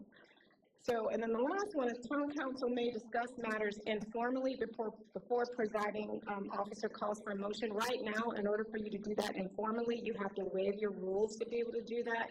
Here, very normal for small boards of your size, boards under, you know, 10 people, to have more relaxed Robert rules. So we're trying to make it easier for you to do your business as a council. Now, with the advisory standing committees, substantial changes here. So just to kind of preface this, the sort of goal was to be a little bit more intentional on what your standing committees are working on. And you as a council directing them and telling them, here are the things that are important to us, and so you work on these things, as opposed to your standing committees not having any direction and maybe spending a lot of time working on something that, as a town council, you don't even want them to work on. And so we're trying to do more coordination. It's kind of where the intent of these changes was coming from, coordination between the town council and the committees. That's ultimately helping you out. So the committees now will only consist of citizen members. No town council members will be on the committees, and that conversation came about because the committee wanted there to be more input from the citizens. And any town council members, so now that we're not, you're not sitting on the committees and anyone can recommend members, because you're not sitting on the committees, now anyone can recommend members of the committee. So you're not limited to just the vice mayor has this seat and it's connected to her seat. And this is only with your standing committees. You have boards and things like that that are inside of your charter. We can't change those, but for the standing committees, which are just meant to help you guys out, you're definitely opening it up for more citizen participation. So each committee member will have a 3-year term. We wanted that because you wanted continuity. And so each time you're having a 1-year change of committee member, you're losing a lot of that knowledge that committee members may have. And so we're going to have more consistency and continuity with your committee members. And then the mayor will assign a liaison council member to each committee. So it's not like you're gonna be disconnected as council members as to what your committees are doing. The mayor will still have the ability to assign you as a liaison, but you won't be required to go to all of those committee meetings, but you will be sort of required for the committee to be able to lean on a council member if they have questions or they're looking for direction as to how they're doing with their tasks. So the town manager will also assign a town employee to assist with each committee. Even though I think you're already doing that, we wanted to put that in your rules again because we want to set a strong foundation.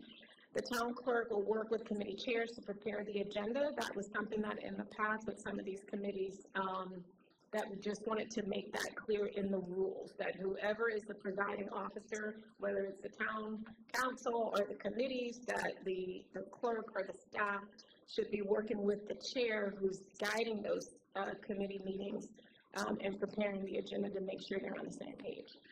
Committee members shall be permanent residents of Clay County, so this is different. Before, you had to be a resident of the town of Orange Park, and so I think the thought here was you want to expand your pool of talent throughout Clay County. I didn't state it here, but there are two other conditions if you're not a permanent resident of Clay County. One is you have a substantial business interest. The other is if you are philanthropic in a very sizable way, then that would also be someone that clearly is showing they have an interest in the town, and so that person would be able to serve on one of your committees as well. Committee chairs will still be assigned by the mayor. However, the other officer positions will be elected by the committee membership. And then on or before November 1st of each year, the town council shall make committee assignments. So you're going to tell these committees what to do, and some committees may have more work to do than others. It just depends on, you know, what your priorities are and what the budget looks like for that year. And there's a note there in the standing rules that you are to take into consideration your budget priorities in making your committee assignments. And then committees will be responsible for providing a report to the town council no less than quarterly on the progress of their committee assignments. Okay?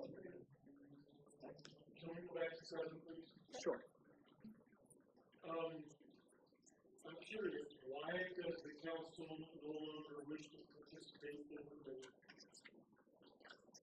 Probably Chair, Vice Mayor should answer that. Our discussion and how we arrived at that, as I recall, is that we want more citizen involvement, and we want our citizens to have the power to do this.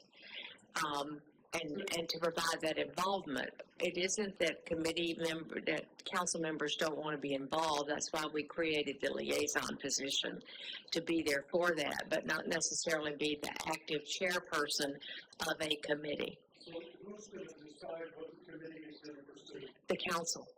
How is that going to happen? That happens on or before the 1st of November every year, after the budget is ended. When we look at the priorities for the year based on the budget and what we're doing, we'll make decisions on what the committee assignments will be for the year. And if something comes up during the year, which often does, that will happen on an ongoing basis for that committee. That is exactly how we ended up with decisions being made at the committee level at Parks and Recreation, and things that came out, and we ended up in Bradley Park before it was ever discussed in this council.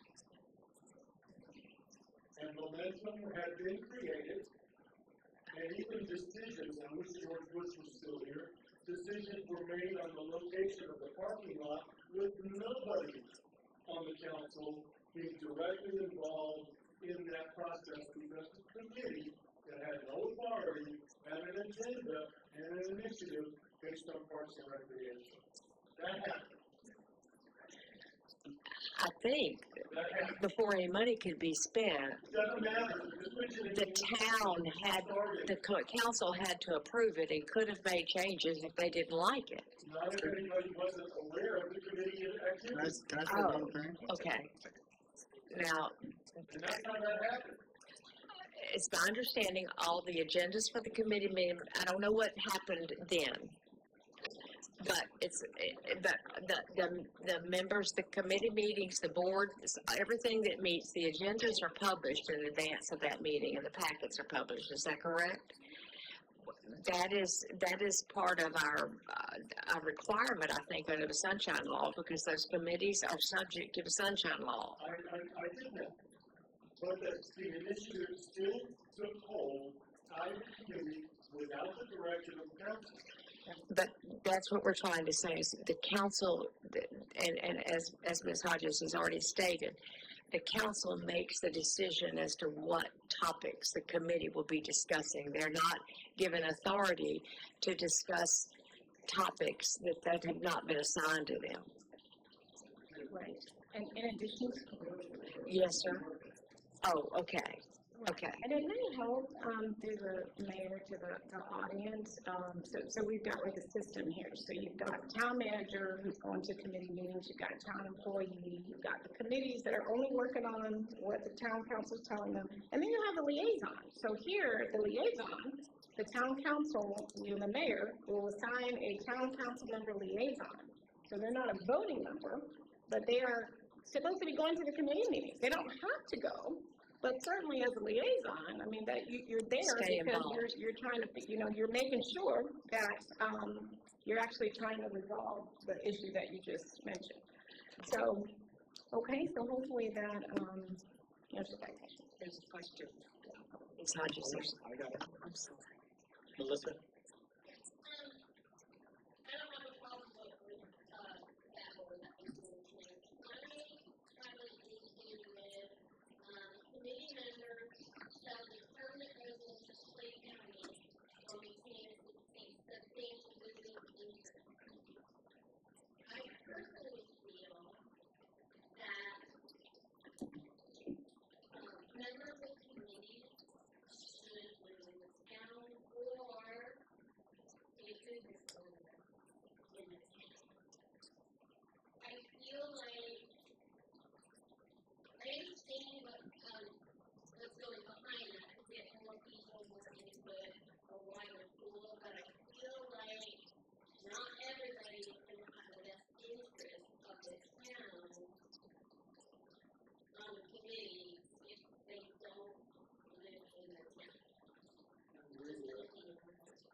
Citizens will be allowed to examine their input at meetings, but when it comes to voting, it's the citizens that have to vote.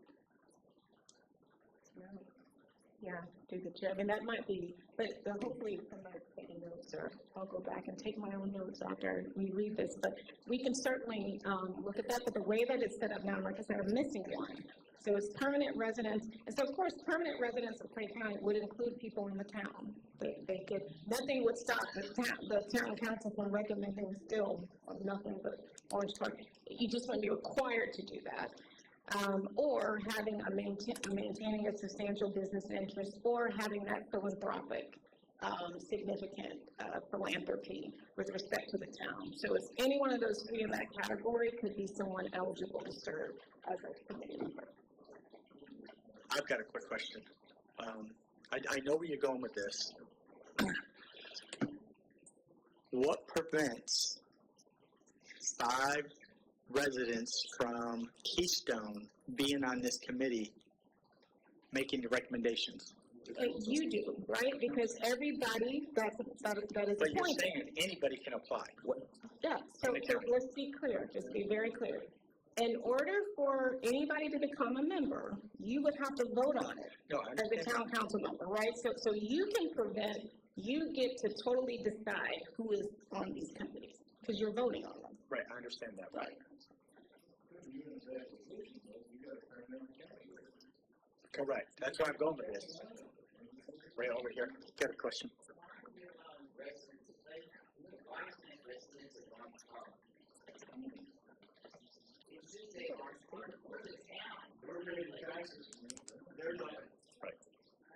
Well, that's not sorry. Oh, no, they're not. They're not paying our taxes. I am a commercial property owner. I pay property taxes. I'm talking about residents of the Sure. town of Orange Park being on committee versus county residents being on committee. There's three issues. Number one, right now, in all of our parks, all of our special events, 85% of the participation is non-taxpayers of the town of Orange Park. That's statistic that has been in place and been consistent for over 10 years. So we're going to allow non-taxpaying citizens that are not paying taxes in the town of Orange Park to make decisions or input on decisions that are going to affect our taxes that they don't participate in. That is a problem. I understand and agree a business owner in the town of Orange Park to participate in those committees. I don't have a problem with that because they have a vested interest in the outcome that benefits their business community. That's a good thing. But not, and historically, I've been around this town and been involved in almost every committee and board in this town for over 15 years. And the thing that has always happened and consistently happens is the outside influence that makes a difference that is a burden to the taxpayers. That has to stop. That has to stop. We cannot afford it. And the thing that has consistently also happened with committees is the way because the committee members weren't properly schooled in Robert's Rule of Order, and there was no authority in the room maintaining that order, okay?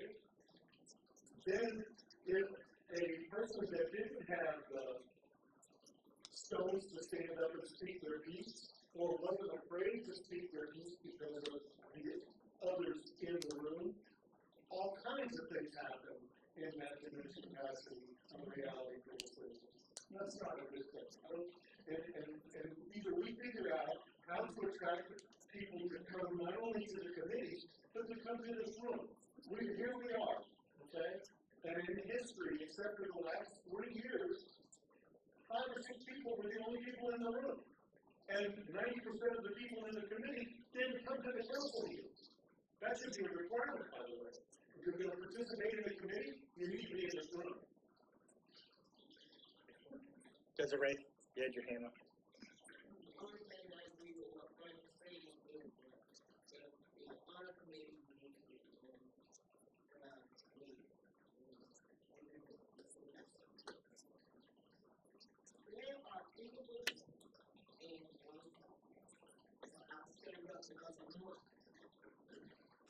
That have spent their whole life in Orange Park.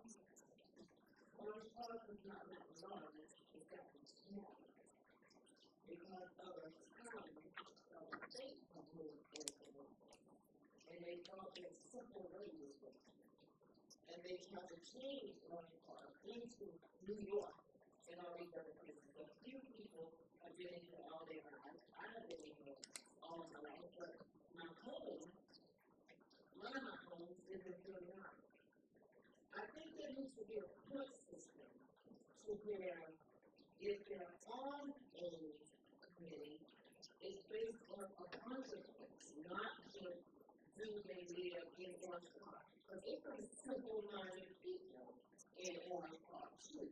They're running other people away from the city council with the foolishness. We need a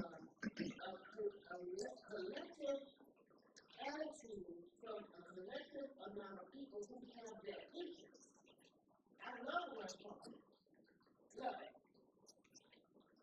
Now, there are other people like me who are being squeezed out by foolishness, like the arguments that's going on in here, even tonight.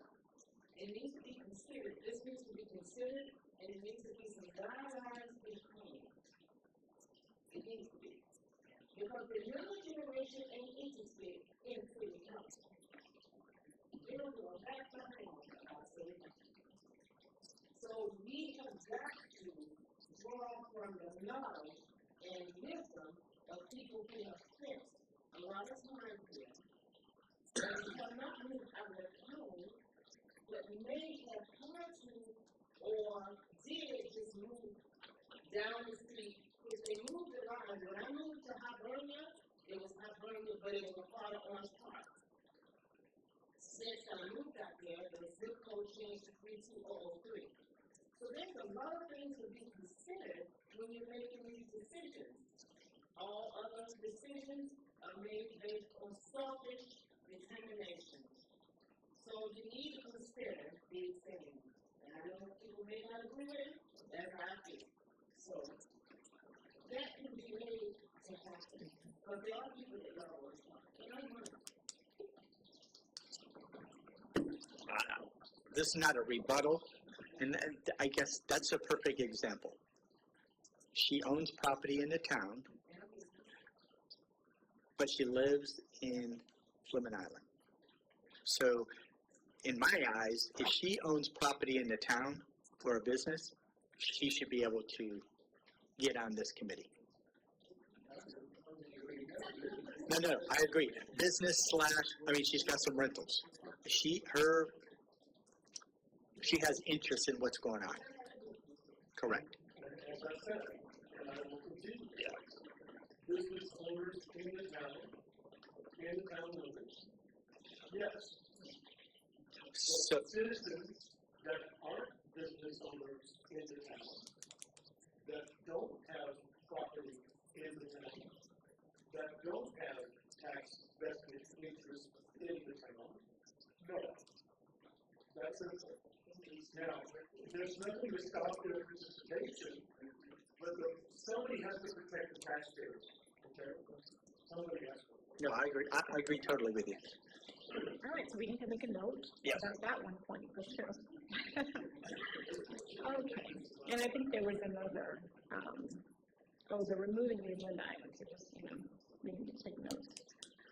Okay, so now public participation and public electronic participation. So members, and this is currently the case, members of the public, 3 minutes for non-agenda items, so 5 minutes for agenda items. We added verbiage that makes it very clear about the speaker card, speaker's name and address.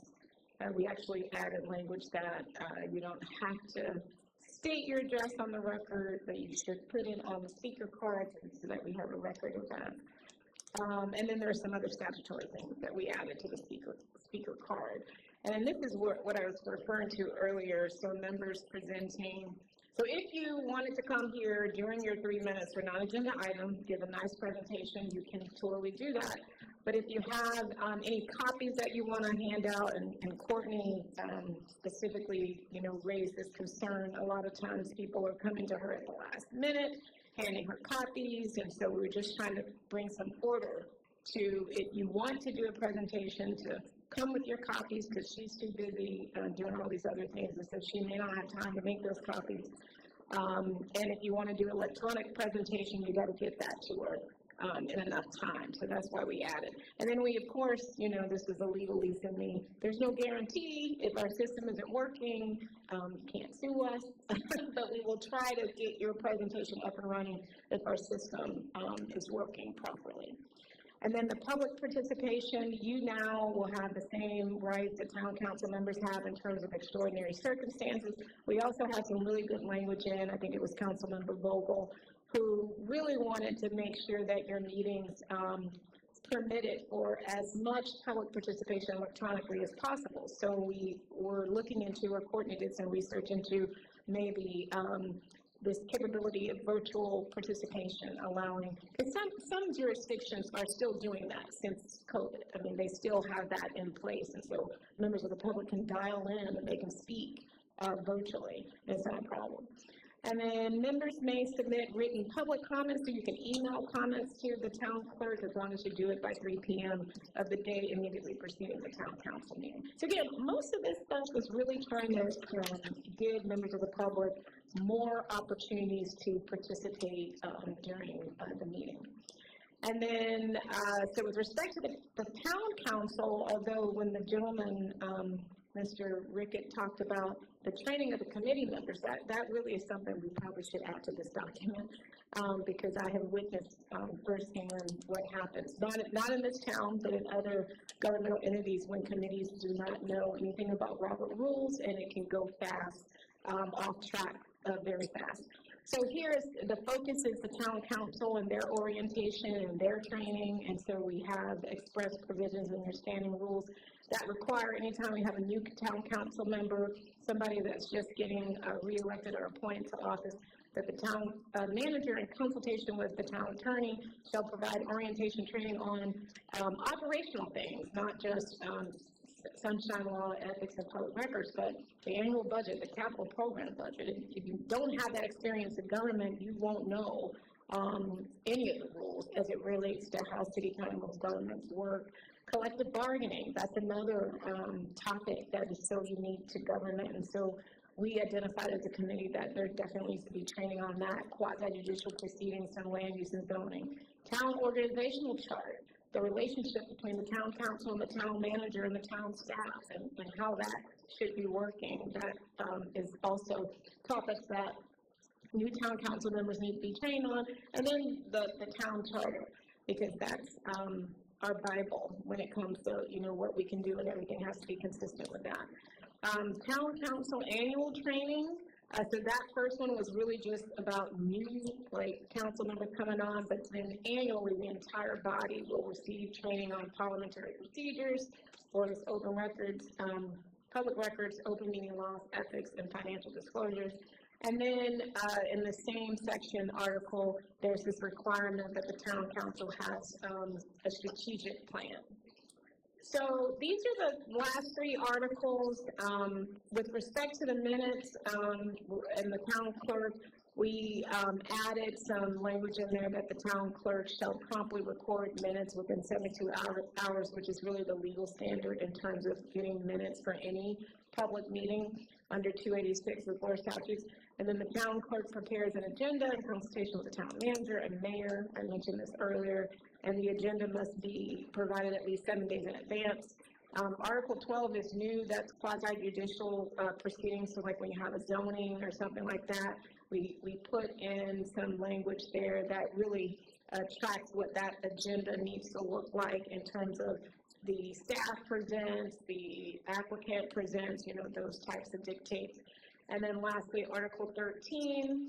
The only thing we added to this section, and again, I'm only highlighting those things that we kind of added, or those things that we took out throughout this presentation, but in Article 13, there's normal verbiage in there about how you amend, but we added this language about when town council members can individually reach out to staff or reach out, to the attorney. Maybe it's not a big deal if it's the town manager, but for the town attorney, if it's over a certain amount, then that, the town is actually paying for that. If the mayor comes to me with a 20-hour task, one person, in theory, should not be able to dictate that expense when you're talking about, anything that's going to be an additional cost for the town. So we basically just said anything that's going to require staff or attorney time more than 1 hour, that we'll go to that council member and say, hey, Mayor, this is going to take 30 hours. Do you still want to proceed with this?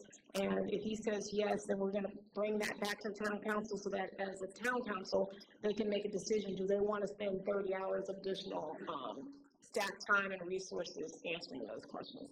Okay, this is the last slide. And so this is just something for everybody to think about, and hopefully this all comes together, but these are important dates. So on or before May 31st, the town manager has to prepare and submit capital improvement plan to the town. Then I sort of, that second bullet, it doesn't have to go there. That's a suggested place that you can put this in relation to all of these other dates. But on or before July 1st, the town council then adopts the CIP plan.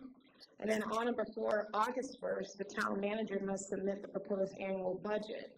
Your budget committee now, if it's only made up of citizens, it looks like you're going to still be debating that point, but if it's only made up of citizens, then the budget committee has to give you the budget recommendations on or before August 31st. That's the way that our standing rules as proposed reads. And then under state law, on and before September 30th, the town council has to adopt the budget. That ties back to that question about, do you want your September meeting to be the 1st and the 3rd, or the 1st and the 4th, give you more time to adopt the budget. And then once all that's done and your budget's set, then in theory, that's roughly 30 days for you to go to those standing committees and say, okay, public health and safety, here's the one thing I want you to accomplish. And once they accomplish that, they're, you know, the thing that came up about the committees too was just this, a lot of times those committee meetings are canceled. They don't have any reason to meet. And so one of the things is that after you go through your budget process, you know what your priorities are. That should better inform you to really hone in on what do you need the citizens to help you with in terms of the guidance. And it's never final decisions that the citizens are making, of course, it's always recommendations when it comes to the committees. At the end of the day, the town council is clearly, as a legislative body, who's going to be making the final decision. Okay, so I got my coffee cup questions. I knew this would bore everybody, but actually it didn't. Thank you, Mark. You're welcome. That's not going to ever change, by the way. Back to the last slide, I have a question. Why, again, why are we not interested in having the council participate in the budget committee process? That is a huge problem. Threefold. Number one, the average citizen has no idea about the concept of debt, the budget process, the revenue process, the consequences, what's on burden. They have no clue. And if they haven't been involved in the process for a very long time, they're not going to learn it in 1 year. They're not. In fact, most council members don't even come up to speed on the budget until they're starting their third year. And for them to not have and participate in that process, particularly for the new council person, that is a big problem. Maybe I realize you guys don't want to be here 100 hours a month, but you voted for that. I mean, I don't know if we're having, is this interactive? Are we commenting? Are we holding our comments? Or We're going over it, we're talking through it. So It's like open discussion. well, I mean, I agree with them. I mean, I think council, I mean, not to disagree with the hard work that you three fine individuals have done on this committee for the last year. I mean, I think y'all have done a great job. I think y'all have a lot of great ideas. But I think a council member should be on the committees. When I reviewed this, I just disagree with that. I mean, I agree with, I hear what y'all are saying, but I think council members should be on it. That's one comment I have. I guess another comment I have is, well, that's the topic right now. You know, I'll get about it later. Eugene, what did you have? Well, I think we can get through this resolution issue because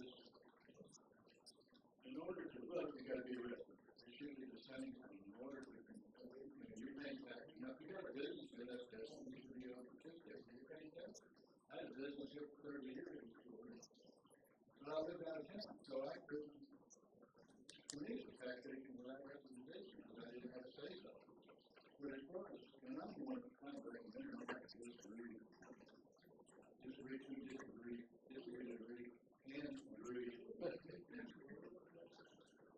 The problem I see is the finance committee is always just the council, maybe one or two members. What I was proposing is that you have a separate budget finance committee, do their job, report back to you, and then you do the budget process. That was what I was saying. But if you're just going to be your own committee, then what's the use? I mean, you stay the process, and you put in the If I can jump back in, and the other thing, in history of committees, there are 4 committees that don't exist anymore that really should be brought back. Government oversight committee. Personnel and handbook committees preside. Because part of what, and dovetailing on some of the comments that Desiree has said, there have been multiple times over the years where good ideas came from the audience that went by the wayside simply because those that were there, either in committee or even in this room, didn't want to hear it. So it was shut down. There was times, and have been times, where the town manager led the process irrespective of what the citizens suggested or the council wanted. And you have all experienced that. No disrespect to the present town manager, and by the way, welcome to Town of Orange Park. Can I say one thing? And not to take over from the committee. When we talk through committees with potentially Clay County citizens, potentially business owners, I wasn't thinking budget and finance. For some reason, it totally slipped my mind because budget and finance is so important. It should be comprised, in my opinion, of residents and the council. It should be fully involved. So I don't know if there's a way to isolate budget and finance separate, but I totally agree. The council should be in budget and finance at some level. And the other thing too is. But like culture and rec, do we need 3 people on the council? Is going to pick who is the head of all of these committees. And each of you don't have a say in how that happens in the selection of that representation. It doesn't have to be 3 people. I mean, where does it say It's that? 2 right now, isn't it? But it has to be 2. That's what it is now. That's what it is. That's what the. So right now, currently in your rules, the mayor assigns the chairs and the vice chairs of all committees. That's the current rule.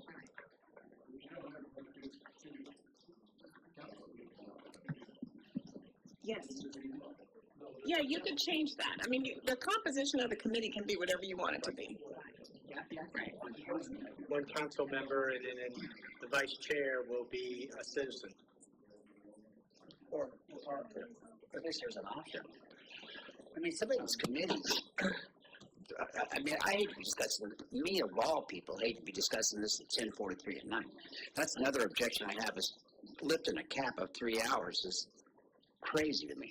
Well, it would only be 9:45. But I'm just saying, if we can't get it on the calendar in 3 hours, if we can't budget our calendar for 3 hours, with exceptions when it overruns, and we've been here till 11:30 at night, and I stopped voting. I vote no on everything after 11 every single time. I think that's unnecessary.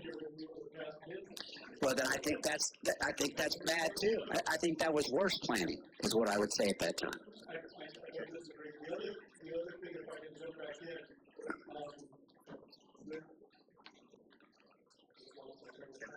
Anyhow, while you're thinking that, just looking at the budget made up of citizens, I understand where you're going, but when you have new council members come on, when are they going to learn this process? exactly. They have to learn the process. And if citizens are doing it and handing it to them, and they're going to look at it and go, okay, what do I do now? I totally agree. I don't think we. So that piece of it. that needs some work. You want citizen participation, but you're going to change the hour to start at 6 o'clock. Half of the people that has been on that are citizens that are interested also work. And if you change it to 6 o'clock, you're gone. That's why we changed it to get more participation. So through the mayor, one thing that you could do is refer this back to committees, because we're kind of doing committee work right now, actually. I know. One big committee. You could refer, which is fine, you could do that, that's not a problem. But you could refer this back to committee, and, you know, we had 1.5 years worth of meetings, and we could notice the meetings so that hopefully members can give their input. I think there are points here of contention that maybe as a committee, you can, now that you have this feedback, you can reconsider and maybe come back to the council with a revised version. But that might be something that you may want to consider. Yeah, and we need to consider that soon. Yes. I agree, Mr. Mayor. Okay, so let's look for a motion here to send it back to committee. Mr. Mayor, I make a motion to send the standing rules back to the Policies and Procedures Committee. We have a motion on the floor. Second. Okay. You need to go. Courtney, or the council? Mayor Anderson, Aye. Vice Mayor Sandlin. Aye. Councilman Vogel, Aye. Councilman Taylor, Aye. Councilman Benedict. Aye. Council Spicer. Okay, let's move along here. Town manager report. Thank you, Mr. Mayor. Make it quick. Budget workshops have been sent to all staff department heads, so they're getting those figures underway for their initial process. Fountain demolition will start this Thursday and Friday, if I'm correct. Kyle, is that correct? Yep. So we'll start that process. I'll keep everyone apprised, and we'll update accordingly online. Next training date is set for contracts in relationship to that. We have that set for the 26th of March for a lunch and learn there. And then we've touched on it 12 times, but Kerry Clark Day is this weekend. A reminder, Sunday, 2 to 5 at Clark Park. And the last thing is HR firm interviews are this Friday, and we'll hopefully be able to bring a recommendation moving forward on that. That's it. Got it. Thank you. Town attorney.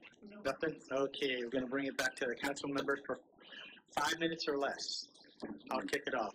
I just want to reinforce Kerry Clark Days, March 8th, 2 to 5. Food, music, fun. We need to get people out there. We need to start supporting this program here. March 10th, 6 p.m. here in the chambers. We're going to be talking some Johnson Sluice stuff. We're going to have contractors here, so I'd highly recommend, if you're interested, to show up. It is a workshop. There will be no action taken. March 7th, council meeting, daylight savings this weekend. And what? March 17th is the council meeting, not the 7th. Did I say 7th or 17th? 7th. The 17th, yeah. And then I just want to put a thank you to Jenny York. I received an email today from a Mr. Miles saying how good of a job she did. So I want to put that out there. Vice Mayor? Thank you very much. Excuse me. Thank you very much. Excuse me. Thank you all for attending tonight, for your feedback, for your participation. But I also thank all of you who attended online. This is our home in our town, and I am so grateful for all of you who want to stay informed about the conduct of the business of our community. And your input and feedback are invaluable to me, and I believe to anybody who sits on this dais. So I encourage everybody who may hear this or know someone or talk to a neighbor to encourage other people to come and attend these meetings and to participate. I just wanted to note, this last weekend, the Black History Walk served Magnolia Cemetery last Saturday. The Orange Park Historical Society has put some brief videos of the various presentations made during those walks. They put it on their website, and I want to encourage anyone who wasn't able to attend to come and participate, to go out to their website, ophistory.org, and view those brief videos. These were not professional presenters. Rather, they were relatives of people laid to rest in the cemetery who were sharing family stories. And it is such a treat to listen to those stories, and I encourage you to do that. Also, the Orange Park Women's Club, who's located down here on Kingsley, is having their annual gala on Friday, March 13th from 6 to 10 p.m. They're actually doing that gala at the Hilltop Club, but they sell tickets for the event. You can go to the Women's Club website to look at that if you want something to do for a fun evening for a worthwhile cause. They're a nonprofit. They have a very, very long history in our town. And they're a nonprofit who raises money that support education.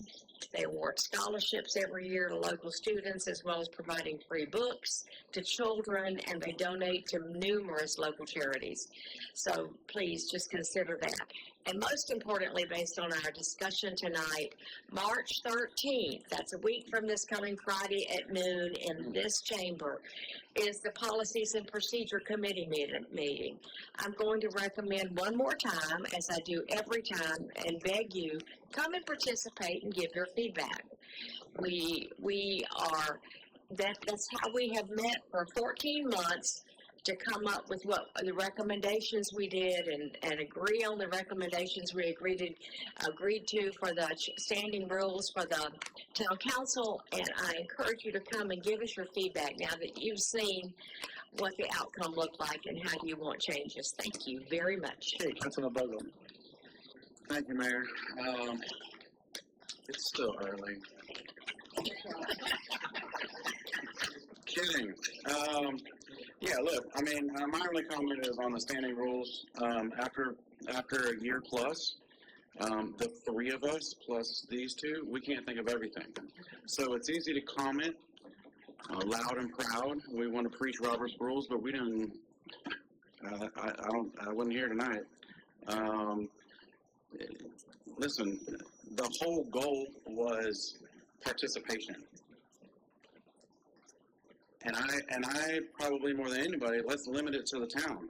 But if there's committees that need to come back, you're still going to have the same two people doing it.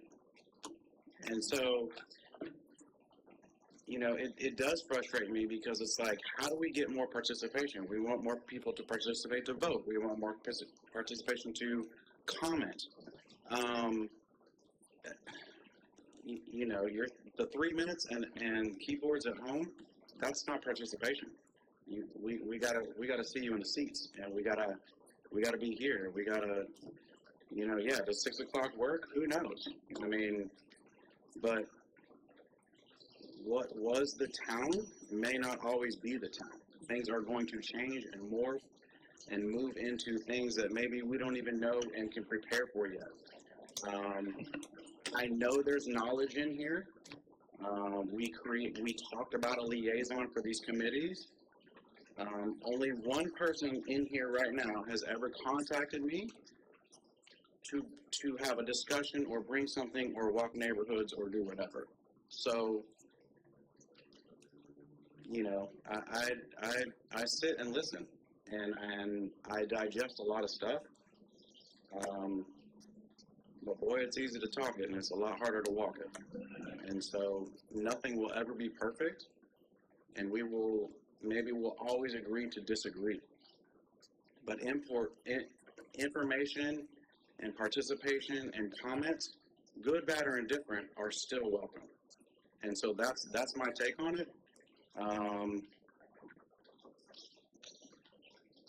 Maybe we'll see some people March 13th at 12. That's all that I got. Okay, Councilman Banfield. Thank you, Mr. Mayor. The Policies and Procedures Committee meets next Friday, the 13th at noon. I want to say in 14 months we've had 2, maybe 3 visitors the entire time ever. So, Mr. Rickett, you love rules. You guys love rules. You've been involved in the town forever. Come to this meeting. This is the one where I've gotten the most value out of it. I mean, I work. I make it there. If it's important enough, you'll make it.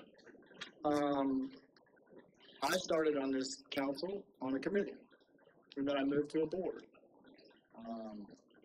I'm on another board where we just implemented a requirement that you have to serve on a committee before you can even ever be considered for membership. Mr. Ricketts, you said something, and I'm going to spin it a little bit. You said for what in the beginning earlier. You said for what? For what are we doing this? For me, it's the town.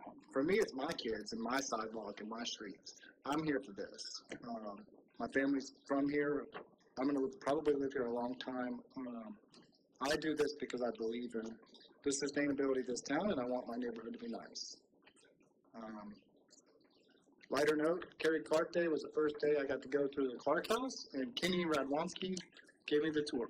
So he will be missed. Mr. Ricketts, condolences about your wife.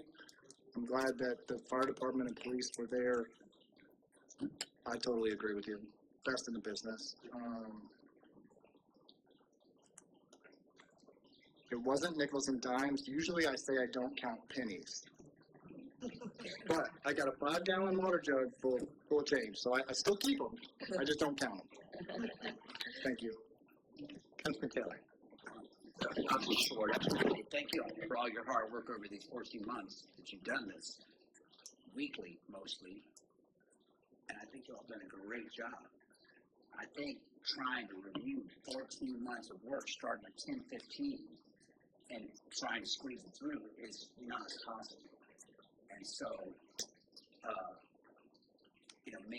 maybe we could just break that up and do Articles 1 to 5 at the next meeting, and then 6 through 11 on the following meeting, and maybe put it a little higher in the calendar or on a day that's less busy instead of when I started my day at 5:30 while y'all were probably still asleep. No, sir. No, sir. Well, I hope y'all were up too. I was looking for you. All right, well, I'll see you at the gym. It'd be good for all of us. But anyway, that's all I have. Thank you. Okay, do I have a motion to adjourn? So I'm gonna, Second. okay, all in favor, say aye. Aye. Those